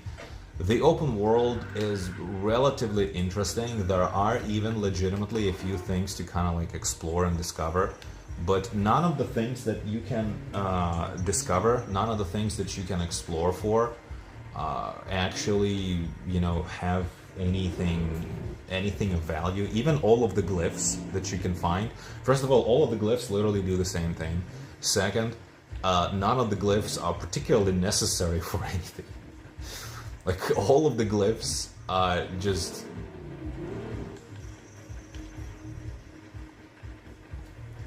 literally do the same thing. With the fire glyph, pretty much killing like the highest tier of enemy anyway, so I'm not entirely sure what the sun glyph is even for. And you can complete the entire game without even knowing that glyphs exist, first of all. And second, you can definitely complete it without glyphs, without suffering much. Like, you're okay, you're good without any of the glyphs. Health upgrades, magic upgrades, also something to find in the game, that's pretty nice, but because of how slow you move, really backtracking in order to like find things, you know. And oh, I just realized I could just go to like a diner. Yeah, all the diners are okay. Let's just go to my shit apartment.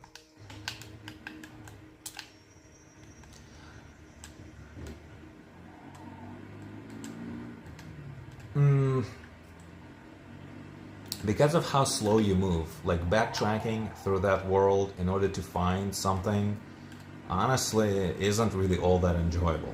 So what I'm trying to say is that it's a really good game, and it's a very refreshing game to play in the year 2024. Well, in the year 2025. I mean, it was year 2024. It was refreshing to play. Absolutely, it was. But I do not think it's an essential play, because everything that game does, other games had done better.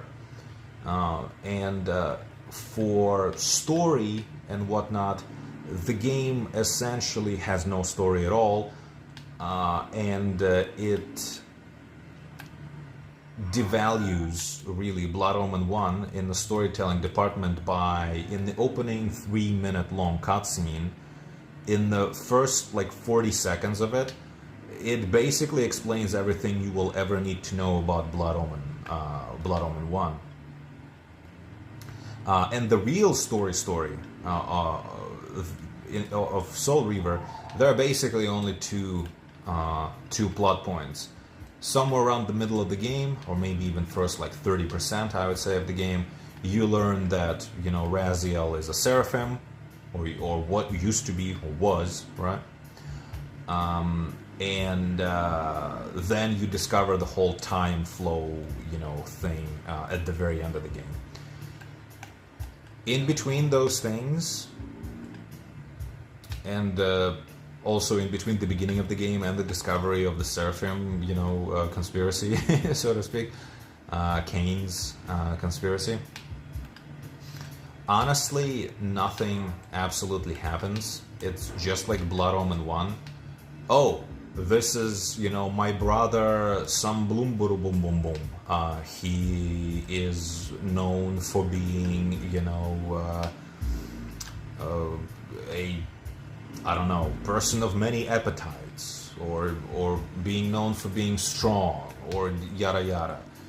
I'm gonna kill him now, and you do, and that's it. That's the story. That's the story for 90% of the game. 90% of the game.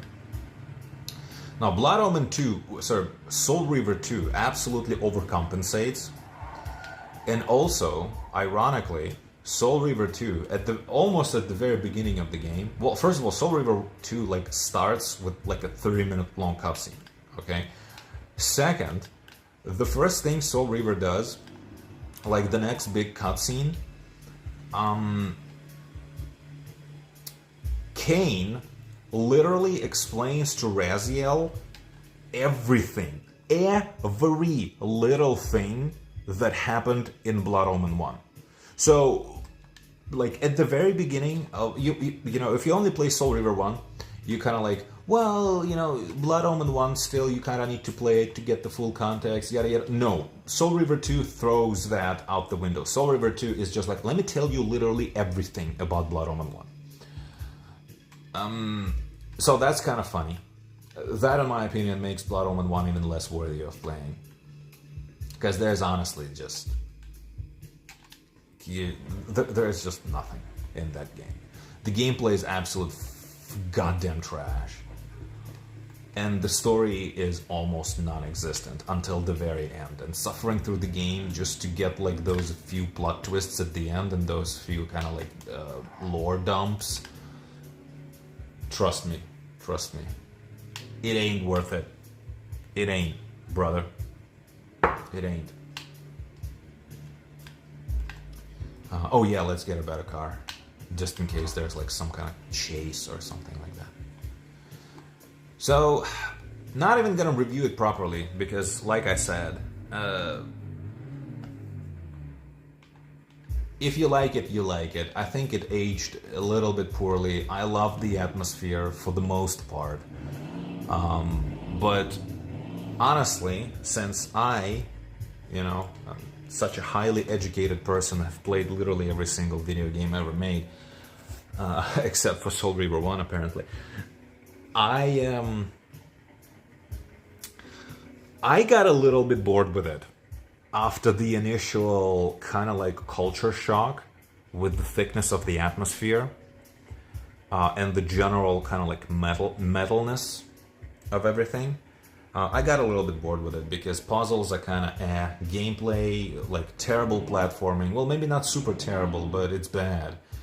And yeah, let's take this one for immersion. Terrible platforming, horrible combat, but still better than combat in Soul Reaver 2, to be honest. So, I don't know, was it worth playing? I 100%ed it. I 100%ed that bitch. Driving AI in this game is so bad, it causes accidents all the time. I think it's worth playing, but I wouldn't recommend that game to anyone who hasn't played what I consider like the essential play list of video games. Next, I finished Diablo 1. Finally. I only got something like 90% into it on my PlayStation 1 copy, and unfortunately I just couldn't proceed because I ruined my character by tanking the Black Death enemies. The game did not explain that to me, and I think also I activated a few negative shrines. Because, again, the game does nothing to explain that stuff to you, which is understandable. The game was definitely made in mind with the idea that you will be creating many characters and playing this game, basically, for the rest of your life. Kind of like the modern, ARPGs are made. Well, Diablo 1 is the literal grandfather, of the genre. So, it's okay.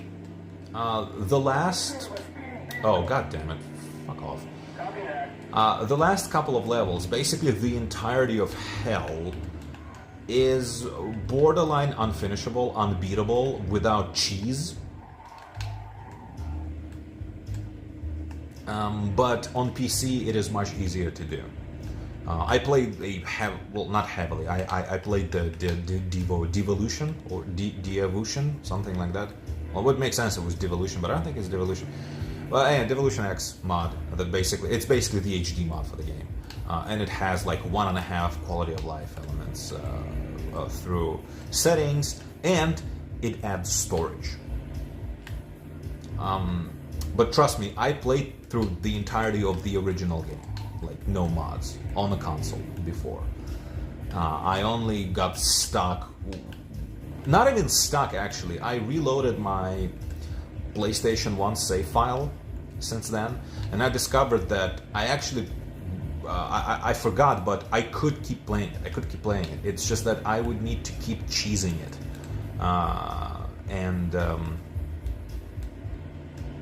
I got through the place that I couldn't get through. It's just that I got bored with cheesing it.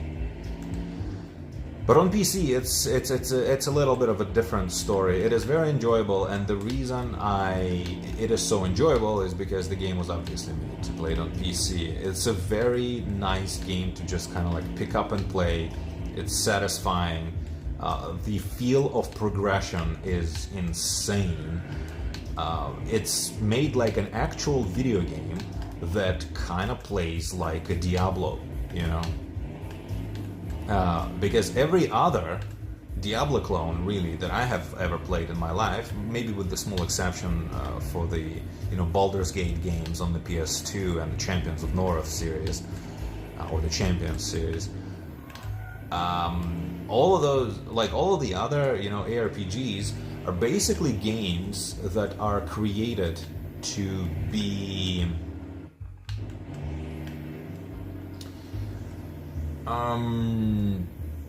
glorified clickers first, you know, and basically no real video game being contained within them.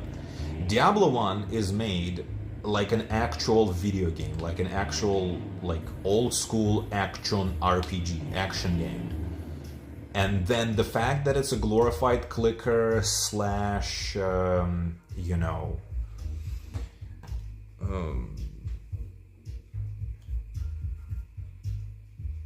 like looter, is actually just part of the system for the game. The game proper is about you pushing deeper into the dungeon to kill Diablo, right? And the fact that you collect all this loot, and the fact that, well, the gameplay is very simplistic, well, that's just part of the game. The game was designed to do that. All the other Diablo games, really, and Diablo clones, are about something different. Those games are literally about just having you fight hordes of enemies and discover infinitely scaling up loot to make yourself more powerful and more powerful and more powerful, so that will get you addicted to that feeling so that you never stop playing. Diablo 1 actually finite. There isn't even such a thing as a new game plus. Well, technically there is, but you just need to like start a new game by loading a save of your old character. Once the game ends, it just ends. You know, it boots you back into the main menu. There's finality to it. There is no such thing as post-game. There is no such thing as infinitely scaling weapons, infinitely scaling whatever, anything. And gameplay-wise, encounters actually have design. Although, in my opinion, honestly, and somewhat disappointingly, not quite to the level where I would want it to be. Because what I would honestly want the encounters in games like that to have, I would want it to have like mini bosses, pretty much every other encounter, or classes of enemies that needed to be prioritized. Spellcasters, archers, you know. But Diablo 1 doesn't really have that, unfortunately. It does have very asshole-y enemies in the latest, in the later stages that run away from you, that basically demand from you to become, require from you to become an archer, really. But other than that, it rarely has like, oh, this is such and such encounter. It has like several enemies of this kind, multiple enemies of that kind. I need to prioritize one before I kill the others, because otherwise those, like, you know, those spellcasters, they're gonna melt me if I don't kill them first. And barely any Diablo game does that, honestly. And that includes Diablo 1, unfortunately. But if any Diablo game does that, it would be like the feel of encounters actually being kind of like, well, something you may need to think about. You may need to look at that encounter and be like, oh, well, I need some kind of frigging strategy to approach that, you know? In every single other Diablo and Diablo-like game, you walk forward. You walk forward and you attack. That's your strategy. I mean, you can have like spell rotation, skill rotation, whatever. But The encounter itself is basically just whatever rotation you have, apply that to the group of enemies over there. That's it. That's the gameplay. And Diablo 1 actually is kind of like hardcore enough, I suppose, the way I could put it, to actually demand somewhat of an approach from you for a lot of encounters. You kind of need to be like, okay, so how do I kind of like move around so that I don't get surrounded and stun locked to death, you know? Even something like that, you don't get that in basically any other Diablo-like out there. And Diablo 1 does have that, which makes it much more engaging. And in combination of, like I said, the progression, the feel of progression in that game is insane, because you put like a new piece of armor and it changes everything. Towards the end of the game, not so much. Once your armor class goes into like 100, you know, the difference between having like an armor class of 100 and 110 isn't honestly all that like noticeable. But at the beginning of the game, having a difference of like armor class of 5 to armor class of 15 is literal difference between life and death.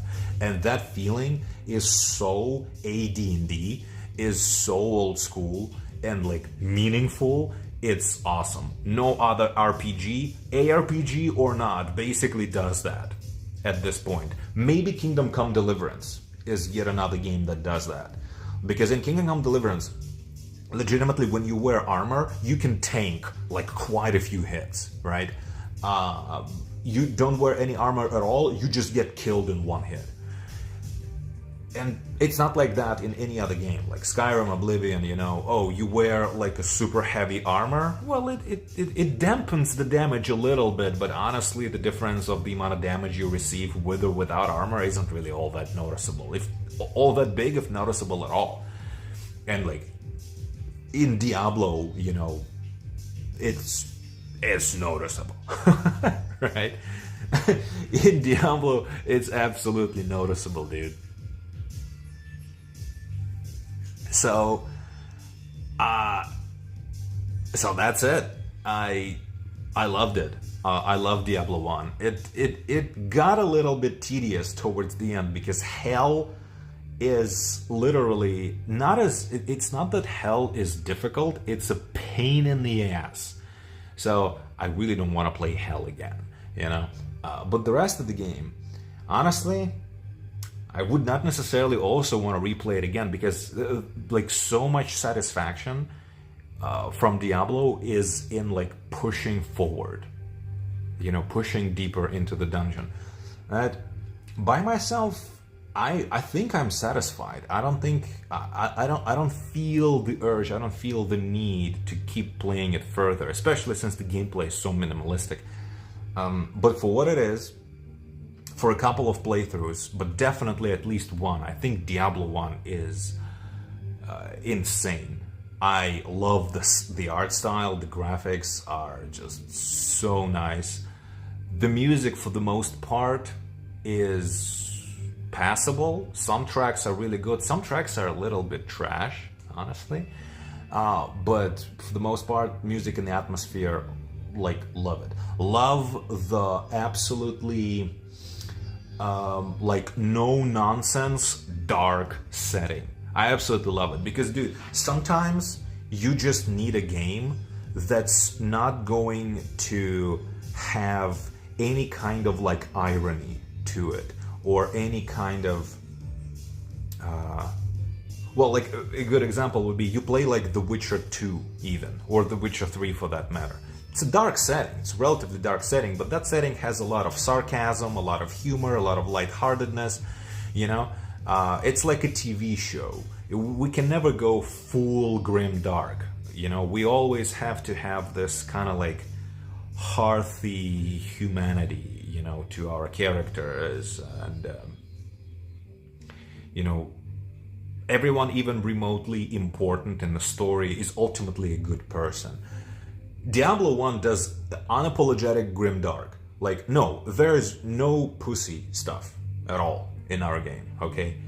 There's some darkish humor, definitely, I suppose, occasionally, but everything about this game is dark. You know, interface is dark, the graphics dark, the art style is dark. Like, at no point does anyone, does the game kind of sends you kind of a message of like, okay, but honestly, we, the people who did it, obviously are real people too. We love our dogs, we have families, we aren't like, all goths or anything like that here in the studio. We are real people too. We like Seinfeld, essentially. And a lot of the shows, and a lot of media in general that is grim dark has the urge, or feels an urge, and it satisfies it usually with some kind of messaging at one point or the other to tell the audience that no, but really though, we get that all of that is dark. We get that it's a bit of an overkill on darkness. Like, we love Seinfeld too. That's the message. The message is that at one point there is a fourth breaking message in most grim dark works, of entertainment, of art, of fiction, where the authors break the fourth wall and tell you, no, we like Seinfeld too, actually. We are like normal, balanced people, quote unquote.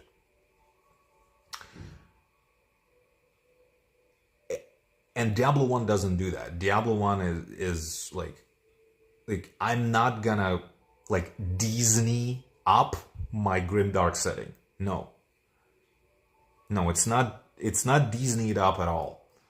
Like, the biggest example of Disneying up a dark setting would be Diablo 3, of course. Diablo 1 doesn't do that. Diablo 1 commits to being dark and depressing and like evil, and it does it all the way. And I love that commitment, because that in and of itself was refreshing. And also sometimes you're just in the mood for something like that, and you just do not want any of the phony, fart jokes in the middle of a like Conan the Barbarian story. So loved it. Loved Diablo 1. Is it an essential play though? Honestly, because of how minimalistic the gameplay is, I think even for its time, I would probably only play through it once and never touch it ever again, because the feeling of progression is nice, but it's almost kind of like an indie game that is very interesting to experience once, but it doesn't have much replayability. That's Diablo 1 for me. I wouldn't necessarily recommend it to others like myself for that reason. For the experience of Diablo 1 is definitely refreshing, because that's how I categorize things, right? There are video games right now that you can play that may not even necessarily be all that good, but they're definitely refreshing to play now. Like Saboteur, for example. I don't know if you remember that game. Or something like the Singularity. Those games, when they came out, they were essentially like 5 out of 10 shovelware.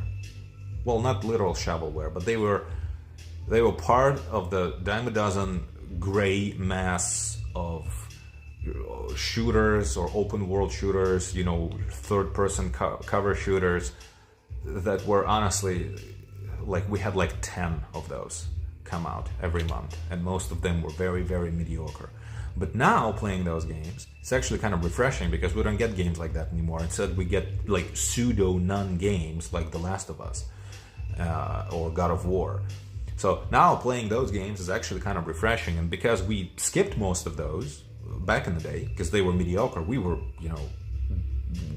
busy playing the best games of all time being released, back then. Now we can go back and play those mediocre games, and it's refreshing, but it doesn't make those games great. And that's what Diablo 1 is for me. I think it's refreshing, but I don't think it's a required play. And also, if I were to recommend it to a modern person who probably isn't as old school and like myself, like, I am just enjoying all things, as I said, for the just that aren't, I wouldn't necessarily even play. like back in the day, but I enjoy them now because it's refreshing to experience those games now. And it's interesting, you know. That's one of the things that I, as a person who played like millions of video games, that it's one of the things that I look for in video games sometimes. I don't necessarily even look for good video games anymore because I've already played all the great, or even in most cases remotely good video games. I've already done that. Even if I haven't played them, I already know about them. And I just know that I'm like not in the particular mood to play them. Like there are some video games of the genres that I may not necessarily like. I know that they're good, I just haven't played them because it's not my thing. But everything that is like what I would for myself consider like, you know, great video games of all time, I obviously played all of them already.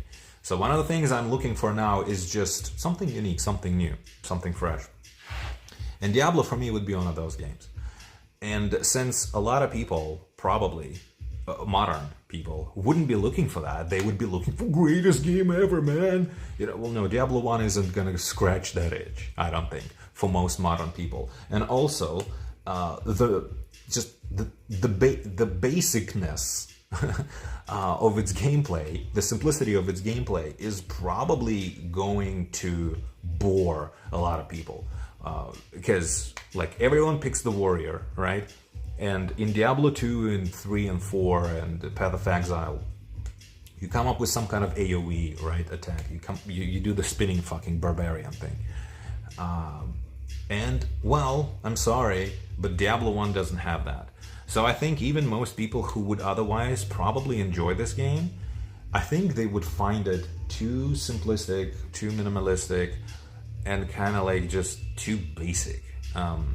So it's difficult for me to recommend Diablo 1. But if you like look at the screenshots and you're like, this looks kind of metal, it is. I think you would enjoy it. If you enjoy how it looks, I think you would enjoy it. And also you would enjoy it if you find all the other ARPGs like available on the market, every other ARPG you've ever tried, if you find those to be very repetitive and very stupid, mind-numbingly just dumb, you may enjoy Diablo 1 as well. For anyone else who's kind of like, you know, just minding their own business, I probably wouldn't go out of my way to, you know, get in their face and be like, play Diablo 1, it's fantastic. I probably wouldn't, because I don't think they would enjoy it all that much. So Diablo 1 isn't really my essential play. Soul Reaver 1 probably also isn't, because honestly, I think for myself, I found it, again, in the category, it was definitely very strongly, okay, for me, it's in the category of interesting / refreshing games. But I think a modern person, for a modern person, it's a bit less, it's a bit too janky. Like, you know, Prince of Persia, any of the Sands of Time trilogy games, I could recommend to a modern gamer, like easily, right? Soul Reaver 1, to somebody who's not relatively hardcore / old school, I probably cannot. I think it would be a very risky recommendation. So Soul Reaver 1 doesn't go into my memory list. It doesn't go into my essential list of games for those who are not hardcore / old school gamers yet, but they would like to discover gaming beyond Uncharted's, Warframes, Destinies, and whatever. You know what memory list is. If you don't know, then it's on my website.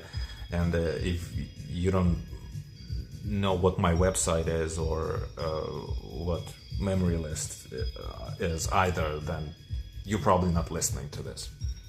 But it's johnhalpert.com. If you know how, if you want to know how it's spelled, you know, it's probably somewhere. Somewhere near where you're watching this video.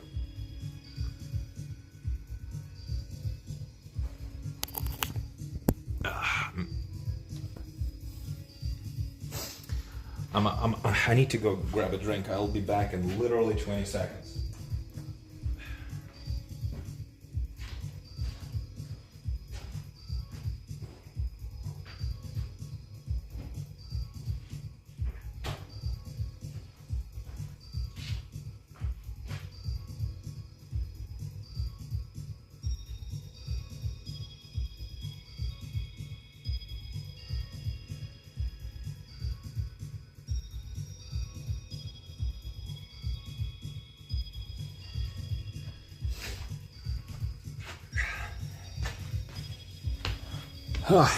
Felt something weird around on the ear of the doggo. Could have been back 10 probably seconds earlier. Okay, well anyway, so the only other game left to talk about would be Mafia 2, which I technically haven't finished yet, as you can see. I also have something like, 3 DLC of it to play through, which I don't know if I will do even. But again, we'll see about that also. Since it'll be, probably a bunch of cutscenes and whatnot, I am not going to actually stream it. I'm, in fact, done with streaming it for now. I've talked about everything I used to talk about. I'm not streaming a video game right now. But I can already give you my thoughts on it. So, first of all, Mafia 1 wasn't a particularly great game, but it was a very immersive game. And it had a very interesting setting, which was 1930s, so pre-World War II. And the game was mostly about driving. And the cars in 1930s were very different from the cars in 1950s, which is where this game takes place. Cars in 1930s were basically chariots. They're basically horse carts with motors. Very unique and interesting design compared to how cars look today. Just cars of modern age, as you may notice from something like this, look very similar to how they looked in the 50s. It is the same basic design. In the 30s, cars looked much, much different. They actually looked closer to this hot rod, whatever, than something like this, right? They actually looked close. They looked closer to something like this than to something like this. And it was an interesting setting. It was a very interesting setting, in addition to the fact that the game had a ton of variety in its missions. The game was so varied, like every mission, in fact, you were doing something different. There was a turret section, there was a race, there was a, you need to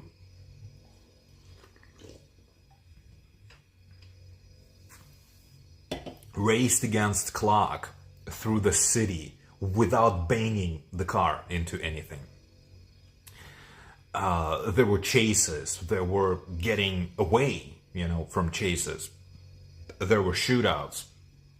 I think there was even like a stealth mission, a stealth element, I think, to one of the missions, I think.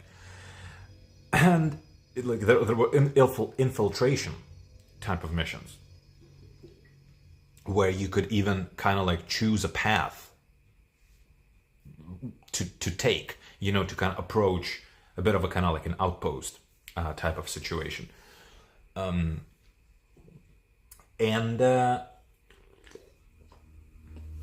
This game doesn't have any of that. This game is essentially just GTA 4 without even the creativity of GTA 4 missions.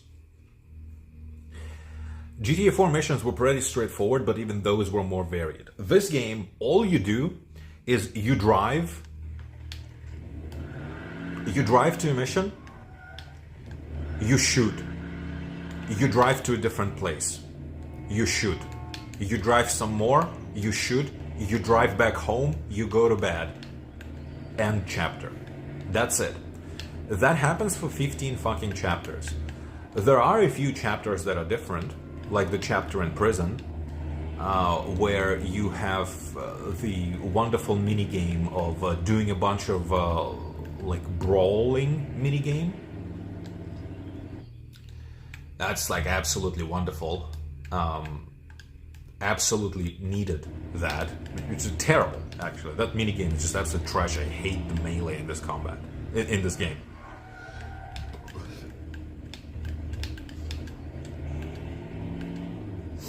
hate melee in this game, and but yeah, that's basically what you do. You don't have any. There is not even a single race in this game, and I assume maybe they thought, well, you know, if we make all these types of missions, because Mafia 1 was such a varied game, they've probably done every kind of mission they could. And the developers, which was 2K of this game, they probably thought, hey, well, if we just copy Mafia 1, like, the only way for us to have, like, the same level of variety would basically to be more or less just remix, you know, the missions from Mafia 1. And that would look like copying, and people would call us out for that. So they decided not to do that. Instead, this game does not copy the variety of missions of Mafia 1. It instead just does the same mission over and over again, which is that you drive and sometimes you shoot, and then sometimes you drive some more, and sometimes you shoot some more, and then maybe you drive against the clock a little bit, and then maybe you have to chase somebody. Radio. You can go, sir. Thank you. And that's kind of it. But this game, just like the first one, has a little bit of kind of like immersion things to it. But it's not on the level of Mafia 1, because it's not as grounded as Mafia 1. And also the technology, the cars, you know, are not as limited as they were in Mafia 1. A lot of cars in this game, they basically control like modern cars. It's essentially driving physics of like GTA 4, and GTA 4 is probably a good foundation for making a video game about like really janky driving physics, which is pretty much what Mafia 1 was. It's not a bad foundation for something like that, don't get me wrong.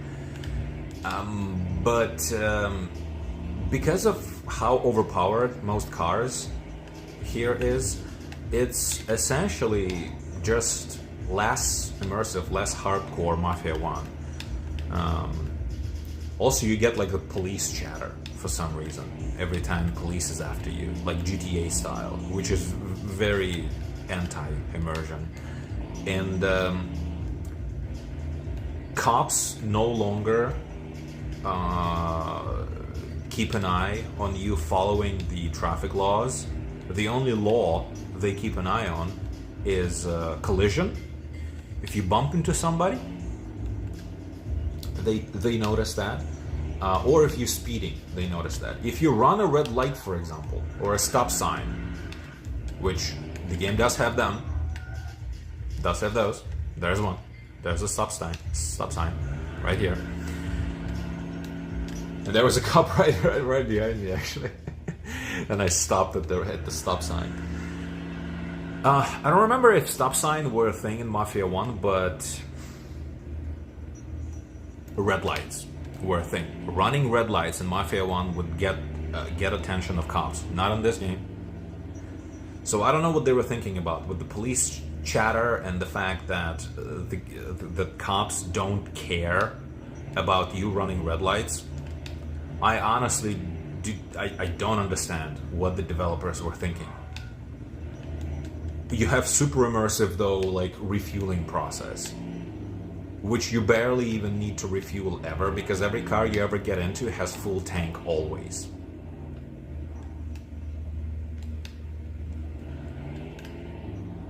So what's the point, even? So what exactly is the point? Just like in Mafia 1, actually. In Mafia 1, I think you only needed to refuel like once. And it was during a mission.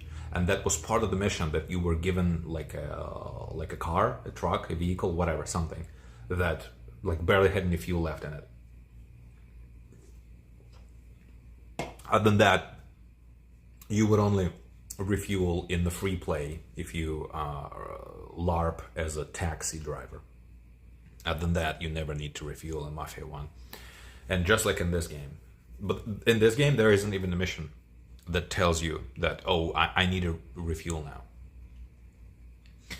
So the commitment to immersion in this game is pretty strange. Now, this game is a bit buggy, which is also strange. I don't know what... I still don't quite understand 100% what the difference is between 2K and Rockstar. But this is very obviously made on the GTA 4 engine. But the game lacks the polish of GTA 4. It is slightly less janky than GTA 4 in terms of like character movement, for example. And also cars behave way better than they behave in GTA 4 actually. Partially maybe it's just because they are on average slower, but I think also because like physics are legitimately better. I mean, car physics in GTA 4 are atrocious. Just absolute garbage.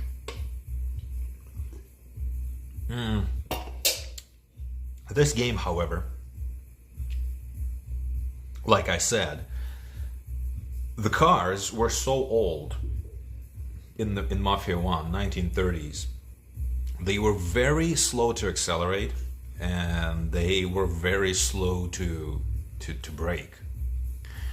So that in and of itself, you know, driving a car was kind of like a challenge in and of itself in Mafia 1. In this game, not so much. In this game, driving is just as easy as it is in essentially GTA 5. Like, these cars all have essentially GTA 5 physics.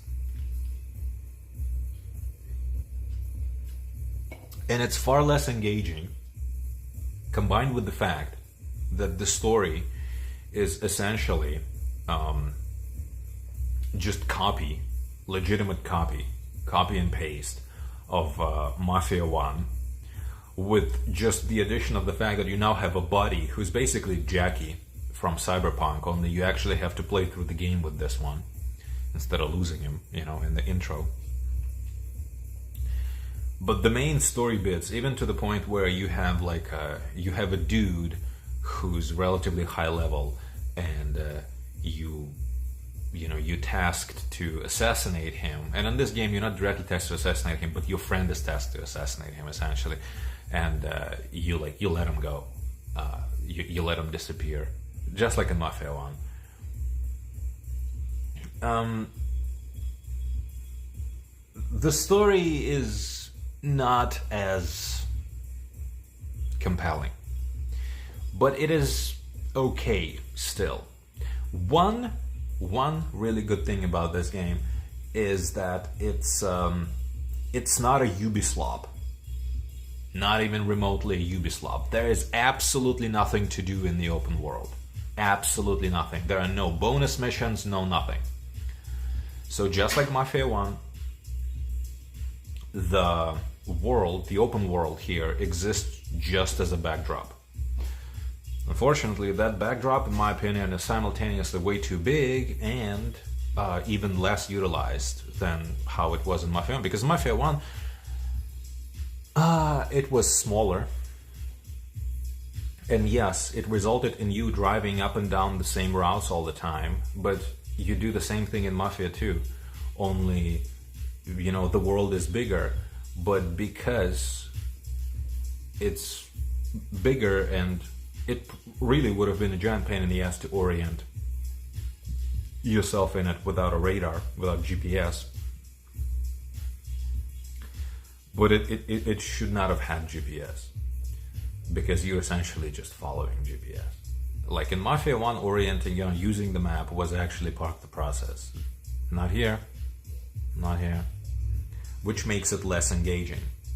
And that's what you do most of the game, you just drive. And when you don't drive, well, you do a lot of walking at the beginning of the game. But then, after a few chapters, if you don't drive, you mostly shoot. And shooting in this game is the worst kind of third-person shooting. The third-person shooting in this game is terrible. It's cover-based third-person shooting. Honestly, I think the shooting in Mafia 1 is even better. I truly believe that. Because there are people, at least, you know, were going down fast if you were actually shooting them. In this game, enemies are bullet sponges, and you honestly cannot... You yourself go down... I mean, I play on hard. So you go down super fast, enemies are fucking bullet sponges. If you can play this game, play it on normal, definitely. There are absolutely no benefits playing it on hard. The only reason I'm playing it on hard right now is because it only started to become annoying in the previous chapter, chapter 14. So by now, I'm kind of like in too deep, you know. I don't want to restart the chapter. But absolutely, like, play this on normal, play this on medium, whatever. Like, don't play this on hard. It's absolutely not worth it. So this game is not a Ubisoft game. It doesn't have, you know, 300 pointless activities on the map, points of interest that actually of no interest at all. So that's nice. But so essentially, it's a linear story-based game. So how is it as a linear story-based game? Honestly, I think it's all right. It's not as good as Mafia 1, though. It really isn't. So you kind of have to decide for yourself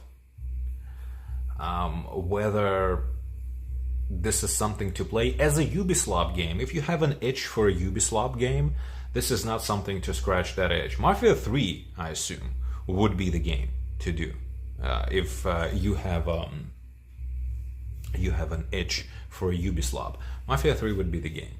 Mafia 2 is a linear story-based game with a lot of walking sections, a lot of sections where you need to wait for something to happen, and a lot of driving with absolutely nothing else happening. It's just driving. And the driving mechanics in Mafia 1, because of the setting, because of the type of cars you were driving, the act of driving in and of itself was engaging. You know, the act of like piloting a car was gameplay in and of itself. Here, it's streamlined, it's automatic, it's not challenging at all. It's like driving in GTA. It's really not working the same way it worked in Mafia 1, and I think the developers were just completely oblivious to why it worked in Mafia 1, and they couldn't, so therefore they couldn't make it work in Mafia 2. And the story is fine, most of the characters are kind of fine, although it is also kind of stupid that you basically play as this like almost kind of like a freelancer type of dude. You constantly like, you know, you go visit somebody with who's just like hangs out in like a restaurant or something. They have like an HQ type of thing, and you like, yo boss, got new jobs for me, yo. It's almost GTA style kind of like storytelling, when in Mafia 1, you know, pretty much every mission started with like a family briefing, right? And here, every mission starts with basically like, you know, you go to the quest giver, get a quest, and then go do the quest. It's very GTA. Yeah, another thing that's very GTA, that's for some reason that didn't used to be actually, but yeah, this game has like no variety in missions at all. There's a little bit of variety at the beginning, you could say, because in the beginning you do a lot of like kind of walking, you know, and then there's the prison thing where you do a lot of like melee fighting. That you could consider that variety. Once in the game, you do a little bit of a stealth section that is actually forced stealth. Like the mission gets failed if you go out of stealth. But it's very short actually. It's like literally 5-minute long section. It's not even that. And that's it. There is no turret section. Remember the turret section in the truck in Mafia 1? Nothing like that. The race mission from Mafia 1, or any race here. How about a street race with cars like that, like this in game? Are you kidding me? There is no street racing mission, or even mini game at least, in this game. Nope, nothing. I mean, maybe some of those original and creative missions are in the DLC. I don't know. I will see, I suppose. But that's not something I will judge the game on, because those are DLC, right? Like, I'm sorry, but I never would have bought those when the game originally came out. I never would have bought those now if I was purchasing the game now. Like, if the game is like $5 on GOG, and if the DLCs, because there are 3, if all the DLCs were like $2 each, I probably wouldn't have bought them. No, why the fuck? I'm gonna buy the main game. The DLC, I will probably... Like, why would I even bother? I don't know.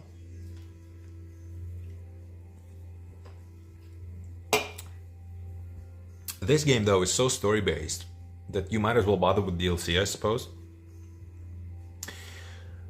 Because there's like no progression, no character progression, you know, that is happening in the main game. It's not like in, you know, Biohazard 5, Lost in Nightmares is a standalone campaign. So there's kind of like, you cannot bring into that campaign anything from the main campaign. You cannot get anything out of that campaign to bring into the main one. Which kind of like discourages playing it, you know, slightly.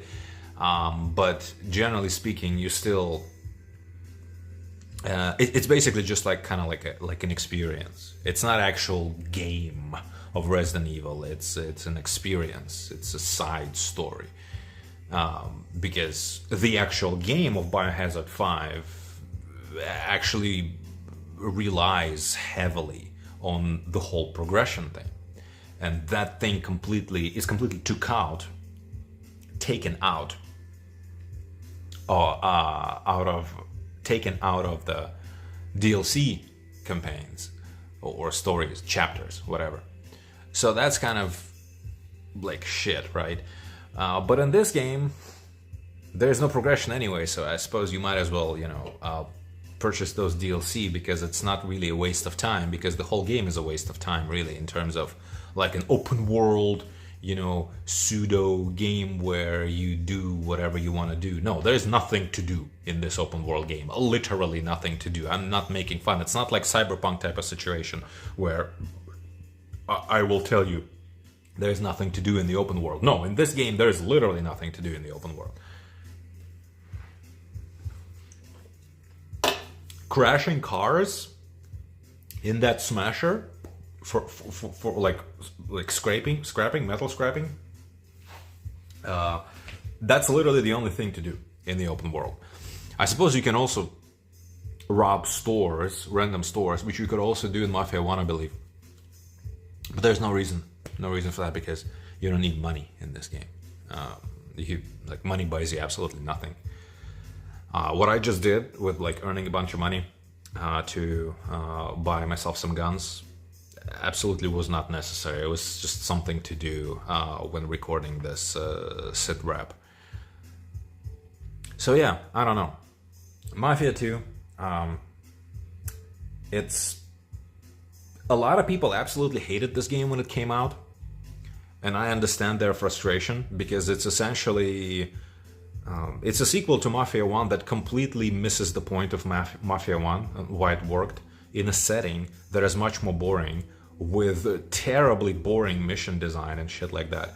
But in terms of kind of just like a linear, you know, story-based game that just takes place in the open world, so essentially like GTA 4, you know, another take on GTA 4, because GTA 4 also had absolutely nothing to do in the open world. It was very impressive, but it had absolutely nothing to do. I don't know. I think it's passable. It's kind of fun. But and I suppose it's relatively satisfying to play it on hard.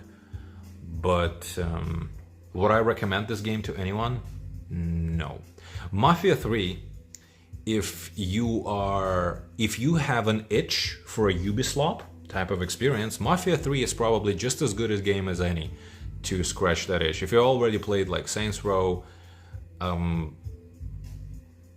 whatever else, right? If you already played all the Saints Row games and you still have the itch. You basically have to choose between something like Watch Dogs or Mafia 3. You might as well probably pick Mafia 3, like whatever, you know, all those games are basically the same. With Mafia 2 though, it's not gonna offer you literally anything to scratch that itch, because there's nothing to do in the open world. There's no sandbox, essentially. I mean, there's sandbox, but there's nothing in that sandbox.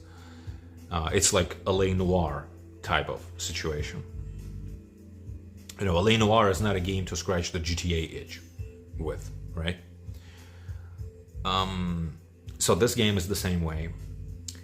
And if you have the itch to, you know, you want to see the continuation, so to speak, of Mafia 1, although, well, spoiler for 25-year-old game, but the way Mafia 1 ends, there can be no sequel to that. But there's actually a connection between this game and Mafia 1, believe it or not. It's essentially a cameo, but it does exist. And it's cute, I think. I enjoyed how it was done. And it made sense. I think it was done in the spirit of the series, so to speak. But yeah, man, I don't know. So this game is not going to scratch the itch of, like, you know, having more of Mafia 1. No, because this game completely misses the point of immersion, I think, with police chatter, with the fact that when the radio DJ comes on, they sound like they are speaking into a modern microphone, being broadcast via like FM frequencies. They sound super clear. Like the music on radio sounds like shit, but the DJs sound super clear, which, I mean, I can imagine the situation in which it would be true, right? But I think it just doesn't make much sense.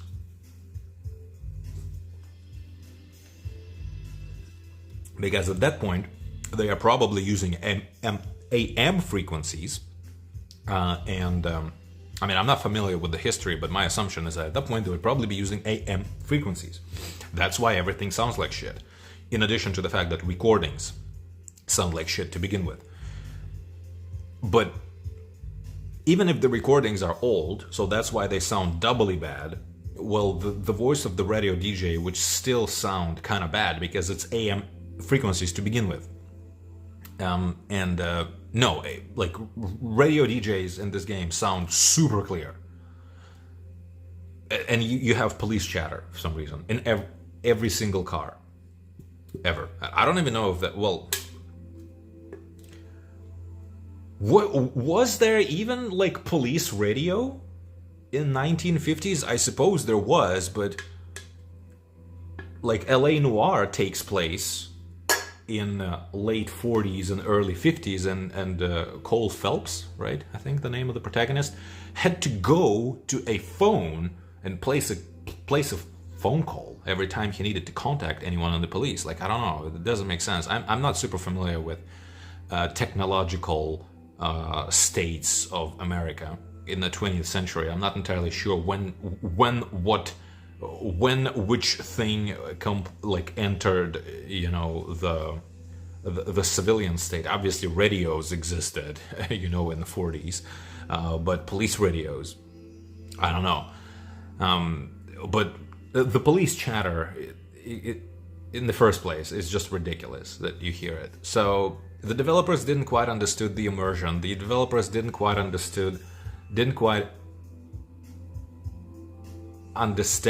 the appeal of the fact that Mafia 1 was essentially a driving game first, and what was so unique and appealing about that driving segment of Mafia 1.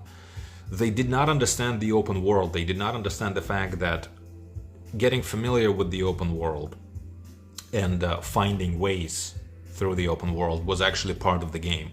Just like the early driver games, Mafia 1 was about using the map. using GPS on this map defeats the purpose of having the open world, essentially, the way it was done in Mafia 1. And the variety in missions is just like, are you even kidding me? Story-wise, honestly, I think the story in Mafia 1 wasn't even all that genius to begin with. So the story in this game is probably about on the same level. Like, if you enjoy the story in Mafia 1, I don't think you will find this like any dumber or better. It's just that it's just not quite as authentic because of the whole, like I said, like GTA thing of you know, getting to the like, yo boss, you got any missions for me? You know, instead of having this very formal family meeting at the beginning of every mission in Mafia 1. So it doesn't feel as authentic, as believable. It feels very GTA-ish, but overall, it's probably all right. It's probably about on the same level of whatever quality of Mafia 1. Music is not as memorable as Mafia 1. It's slightly less iconic. Some of the music from Mafia 1 is in here, actually, which is cute. But in and of itself, I would say it's less memorable. Is it not as good as Mafia 1? Well, the main theme is definitely not as good as Mafia 1, but on average, the rest of it is probably... I think it does its job well, and I think that's like the thing that I would say about music in Mafia 1. So, I think it's fine. And, yeah, already said about the driving, and already said about the shooting, but the driving thing I repeated recently, the shooting thing I did not repeat recently. Shooting is just, the shooting gameplay in this game is just ridiculous. It is everything wrong with the 7th generation of, like 7th generation third-person shooters. Everything wrong with them, everything that was wrong with them, everything that was just despised about that style of gameplay in that generation is in this game. So yeah, that's pretty much it about Mafia 2. I think it's an alright game, but I don't know who to recommend it to. If you're looking for a Ubisoft experience, you'd be better off playing any other game that's like after you have played all the Saints Row games. You'd be better off playing any other game probably, including Mafia 3 rather than this. If you're looking for another Mafia 1 type of experience, you're definitely not gonna get that with this one. Starting with the setting being completely wrong. 1950s is completely different from 1930s. It's much more boring, it's much more generic, and well, generic is the word, I suppose, yeah. Because 1930s as a setting, even by today's standard, would be considered unique. It's actually more unique now, I think, than when the game came out originally. Because when Mafia 1 came out originally, I was kind of like, ooh, what is this old shit, you know? And now Mafia 1 is like 1930s? Are you fucking kidding me? You know, cars that the like actual fucking old school cars that look like chariots, you know, with engines. Instead of, you know, just like old-timey cars, but still literally the same cars we have today. No, like that stuff of old was absolutely different, you know, and, well, much more different at least. So, like, yeah, man, it was cool, it was interesting, it was different. But back in the day, I think it feels more original even now than it used to feel in the past. Well, so this one, I don't know. It's a nice story. As a linear game, it's okay, but it's a third-person shooter that's really not that good at all. If you heard the burr, burr, burr, burr, burr, burr, burr, burr, by the way, it's a humidifier. It's not, you know, it's not my ass making that noise. Not yet, at least. it still may. The night is still relatively young. Okay, so yeah, that's Mafia 2. That's yet another game that I have skipped many years ago because it looked completely mediocre, and it was. But people hated it back in the day, pretty much for good reasons, for being mediocre, for being boring, yada yada. But these days, I think, as a linear story-based game, it's somewhat refreshing-ish. It's bad that it doesn't scratch the Ubisoft itch. Neither is it a good sequel to Mafia 1. But it, judged by itself, it's a pretty okay, just like a story-based linear game, So make of it what you can. Yeah, man. That's pretty much it. I don't know. I don't know what's gonna happen. If anything will happen anytime soon, I'll keep working on my writing project, and nothing else is in the works. I couldn't sell my game to anyone, so I'm basically doing no game development right now, because I don't have years, that I could live, during which I could live off of my savings to finish the game. And even if I did, I would need more savings anyway, so that I could market the game. Otherwise, no matter how great it is, it would be completely unnoticed anyway. So essentially, yeah, couldn't sell my game to anyone. Applied to every possible publisher and grant, whatever, giver. Nothing, absolutely no interest. And maybe things will be better in the world of the new grift, because obviously right now, until now at least, the DEI projects were prioritized. Now maybe they will go out of prioritization, but simultaneously, man,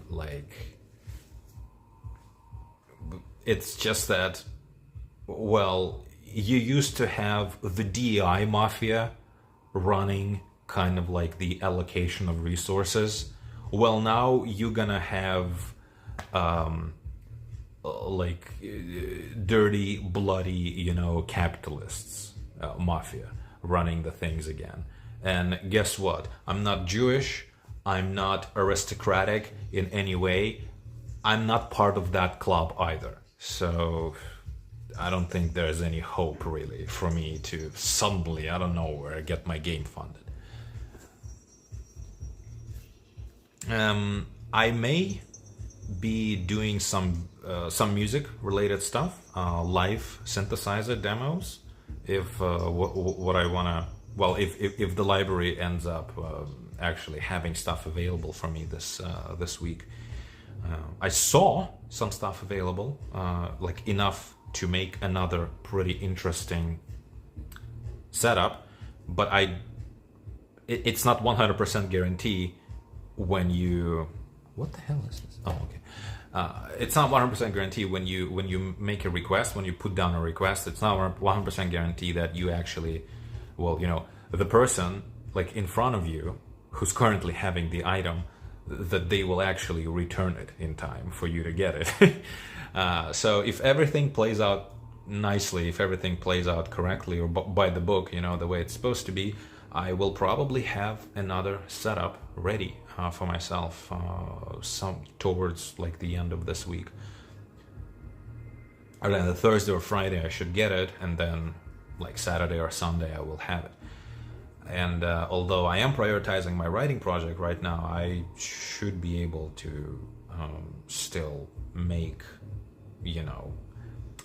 a demo or two a week at least. Yes, it's not going to be my priority, unlike the last time I had a setup from the library, but it's still something that nice to have. It's not going to be my full-time priority, but I will still, I will do what I can to make time so that I can do at least a little bit of it, so that you know, I'm not just completely out of radar, you know, working on my novella or maybe novel. I don't honestly know what the final definition of the style would be. I suppose light novel, but in kind of like American novella-ish style. I don't know. Okay, that's it. Talked about everything, explained everything about me, and about literally everything, about the entire Western civilization currently. Even everything was explained, everything was covered. You now know everything about history of the entire Western society, and me. Okay, I honestly I don't know what to say. What else to say? I'm not gonna do a gaming stream like that because the camera is literally right in front of me. The camera is literally right in front of me. It's a bit of a pain in the ass to play like that, and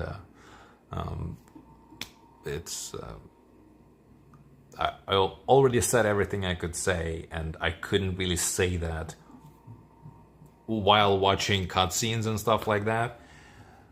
And I don't know. It's a pain in the ass to play a video game like that with the camera right in front of you anyway. So I don't know. When I do my synthesizer live demos, I may try streaming. Maybe.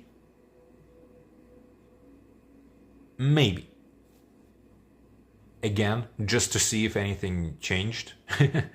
But my last attempts, literally nobody watched at all. So,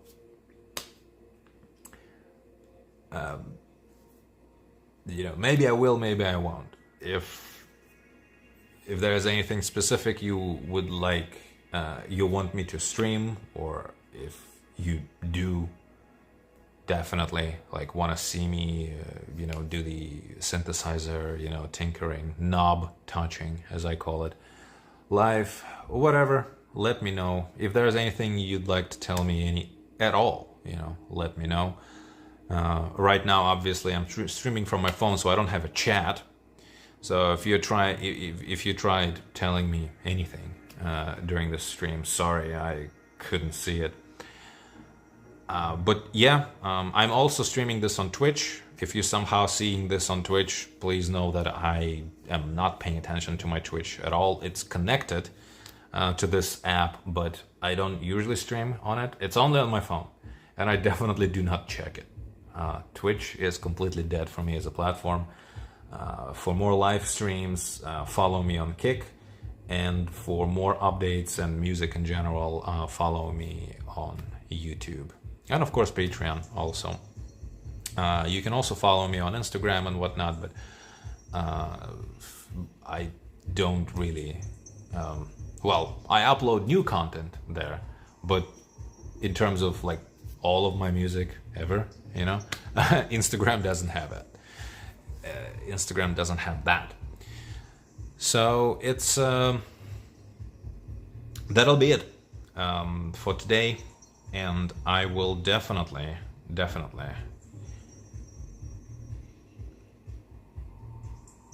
keep uploading stuff to Instagram in terms of like legacy tracks. I still have about half a dozen, I think, to upload. And if I get a live setup together this week, that will take priority before re-uploading legacy, of course. So, one way or the other, like give me a follow if any of that stuff you find appealing, because there will be more. Either both or at least legacy stuff. That definitely will be more. And yeah, you know, one day soon, and I do mean soon, probably a month or two from now. two is more likely. I will have the first of either 5 or 6. I'm planning on right now. The first one out of 6 probably novellas will come out, and if I well, you know, if I cannot sell it to a publisher, I will just, you know, release it myself to a whopping audience of 0 people. And if you want to be, you know, people number 1, 2, 3, or 5, all the way to potential 6, I suppose, you can be looking forward to that. So one way or the other, it's coming out. You know, if I cannot sell it to a publisher, I'll publish it myself, and it'll be relatively cheap, I think. If I can sell it to a publisher, then, well, it definitely comes out. It's definitely coming out, because that's the whole purpose of the publisher. You know, they like to publish things to make money off of them. So if they decide to work with me, they will definitely publish it, one way or the other. They're not gonna forget about it. Yeah, that's it. That's all. Again, feel free to contact me basically wherever you want.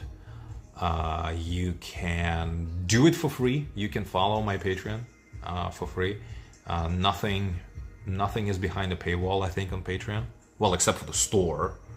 But everything I post on Patreon is free. You can just follow me there. You don't have to pay me any money. And yeah, you can also do it on Twitter, although on Twitter right now, on X rather, direct messages is a funky business right now on X, but you can still try doing it there. And option number 3 would be, there's a forum on my website that you can use. Also, there's Instagram. You can shoot me direct message on Instagram, I assume. Whatever. So, if you ever feel the need to contact me, to tell me anything, absolutely feel free, dude. I will most likely receive it, and I will definitely, if I do, which is highly likely, I will reply. And yeah. Sorry. No particular avalanche of content is being planned right now. I am really not returning to streaming anytime soon, because no one's watching it anyway, and I don't like wasting my time on stuff like that. Because I don't play video games to waste time, you know? And when I play video games, it's literally like I play it in like small windows of 10 to 20 minutes, maybe like 10 times a day. Like when I do play video games, it's like it's something like that's how I was playing Kingdom Come Deliverance that way. And I actually played Kingdom Come Deliverance many years ago, almost all the way to its release, but my computer wasn't powerful enough to run it particularly well. But also I just got bored with it, because the game is honestly not really that immersive. There are like so many things in that game that are completely unimmersive, but the game goes out of its way to make other elements as annoying as possible for immersion's sake. Like, dude, there's already so many things in this game that go completely against immersion. Like, are you really going to like balance it with all of those other elements just being a pain in the ass? It was so annoying. After about 10 hours, I just got bored. It was really fun for the first 10 hours, but it just got too annoying and boring. And I was busy with better games by around that time anyway. But Kingdom Come Deliverance obviously was recently, not for the first time, but for the first time on my watch, was free on Epic, and I grabbed it and started playing it a little bit. Not even remotely because of Kingdom Come 2. No, I don't give a crap. You know, I play all video games on my own time. It's just that it was free on Epic, I grabbed it, so I decided to check it out. Obviously, it was free on Epic because of Kingdom Come 2 coming out, but you get what I'm saying, right? I myself have not played it because of Kingdom Come 2. It was because it was being promoted because of Kingdom Come 2, not because I wanted to check it. Because, oh, Kingdom Come 2, I need to play the first one right away. No, I don't give a crap about stuff like that. So yeah, like I play like 10 minutes at a time, you know, because that's how long I can play before before I start getting stressed out about wasting time that I need to be putting towards like working on something. And obviously you cannot stream like that. You cannot stream like that. So like when I, you know, sit down and stream to 0 people for 4 hours, providing just groundbreaking commentary in both insight and like level of humor, I stream all that to nobody while basically just wasting my time because I play a video game instead of being, well, you know, if I had played a video game, that ended up, by itself, it's a waste of time. But doing it to an audience, it's a waste of time that wasn't even an investment into anything. If there's at least like 10 people watching, there's a chance that tomorrow, you know, 11 will watch, and the day after that will be 12. But when it's 0, and yesterday it was also 0, and the day before that it was 0, that's just a waste of time. There's like, no, you don't grow an audience like that. It just doesn't happen. That's how it happens though these days. That's why it's impossible to grow anywhere, and everything is a waste of time. Unless you have connections and or money. So I'm probably not going back to streaming, but if I get my live setup together of synthesizers, I may go live once or twice just to see if anything changed, because it's a little bit distracting, but I'm doing synthesizer stuff anyway. You know, I can afford wasting a little bit of time to go live. You know, it's not that bad. But yeah, I'm not sitting down to play a video game for 6 hours and, you know, providing groundbreakingly humorous and insightful commentary. It's just like for nobody to watch. I'm not going back to doing that. But certain stuff is coming. Legacy re-uploads are coming, and potential live stuff, live synthesizer stuff coming. And yeah, I am absolutely losing my mind, working myself into insanity, working on that novella. I think it will be, well, if not absolutely amazing, I think for somebody, for example, who reads a lot and reads like everything anyway, who's just kind of like a fan of reading interesting stuff, you know, who legitimately doesn't mind, like, instead of reading anything from Christopher Tolkien, for example, like already obviously having read, you know, the Silmarillion and the Lord of the Rings, and instead of, you know, kind of coping with reading Christopher Tolkien, you instead now go out of your way to read like Sanderson. You know, if you're gonna read schlock like that, you might as well give my schlock a chance. And I think, at least for somebody who's just kind of like a fan of reading, I think it would be worth a read. Yeah, absolutely losing my mind making something worth reading right now. And I think it's coming together as at least that, I think. I think it's coming together all right. And I'm a huge fan of Tolkien, so I hold my writing to a very high standard. So I legitimately am trying to write something that is pleasant while engaging to read. Something that one might say makes you feel sophisticated almost, reading. And it's a sci-fi / cyberpunk story also, which is kind of interesting because it's a sci-fi / cyberpunk story written in this like elevated poetic prose style.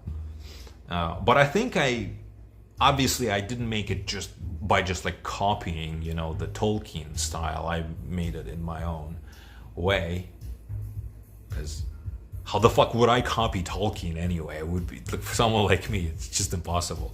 And I think the way I did it, I think it works so far. I am probably about 40% done with book 1 right now, so it's happening. I think it's probably happening. I will lose my mind. Making it, but I think there's a pretty high chance that somewhere around end of February, I said it like American, February, it should be done. So yeah, that's it. That's my life. Streaming, I may try if life synth thing, I can put it together. Otherwise, new music, no, because you guys aren't paying me to do that anyway. No one's listening to it. Video game streaming, no. And yeah, a lot of writing.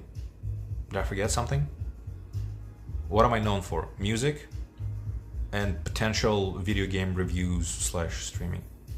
Well, that's pretty much it. Well, I'm also kind of known for like language shenanigans, but yeah, I'm no longer. I'm not making any polyglot, you know, YouTube videos either. I think that goes without, you know, any need for additional explanation. Okay, that's it. I think I said it all.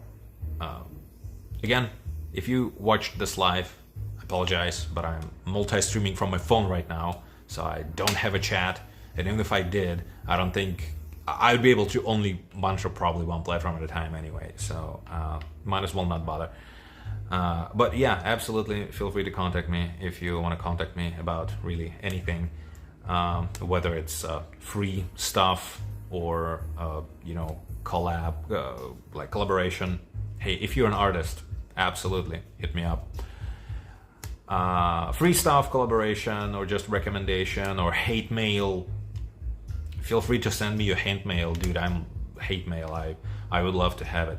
I would love to be a hateful, you know, like, you know, figure. I literally, nobody knows about me, so it would be really funny of you to be a hater of me, because I understand being a hater of like Alex Jones, but being a hater of John Halpert, dude, like John Halpert isn't really even a thing. You know, if tree falls in the forest, you know, did it even happen?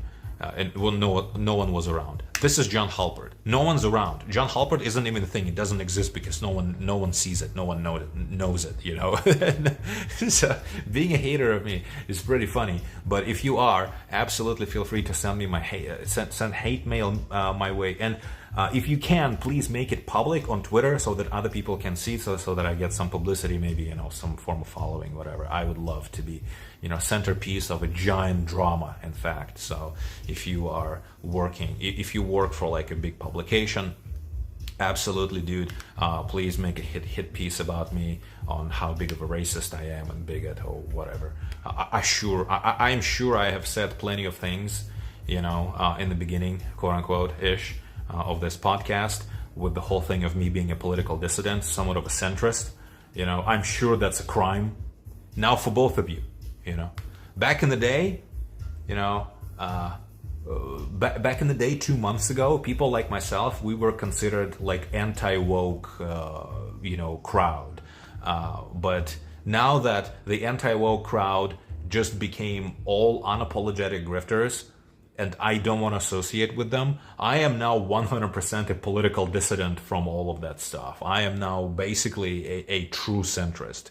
And that is a crime in both of your grifters' books. Both right and the left, all of you are now grifters, and I am now the enemy of both of you. So that's a fucking achievement, I suppose. So please make a giant hit piece about me, about how I am simultaneously woke and a fascist or something, please. You know, I would really love to be in the middle of a giant drama of being canceled. I think it would be hilarious for somebody of my size, and it would be beneficial for me, you know, just in general. No, but on a serious note, though, absolutely feel free to contact me wherever you feel fit. Twitter, Instagram, my website, or Patreon. I mean, you don't need to pay any money to do that on Patreon. And if you've been with me this entire time, thank you for watching. Again, apologize for not reading the chat. I cannot. I'm on my phone right now. I will see you. Well, either you can see me on my social media, because I am posting legacy re-uploads and may even do live synth, knob touching in the past. Either you can see me on social media, or I will see you on the next Patreon update, but I don't know when it's gonna be, because definitely not particularly soon, actually. Alrighty, that's it. That was Patreon update sit rep, also known as, for January 21st of the year 2025.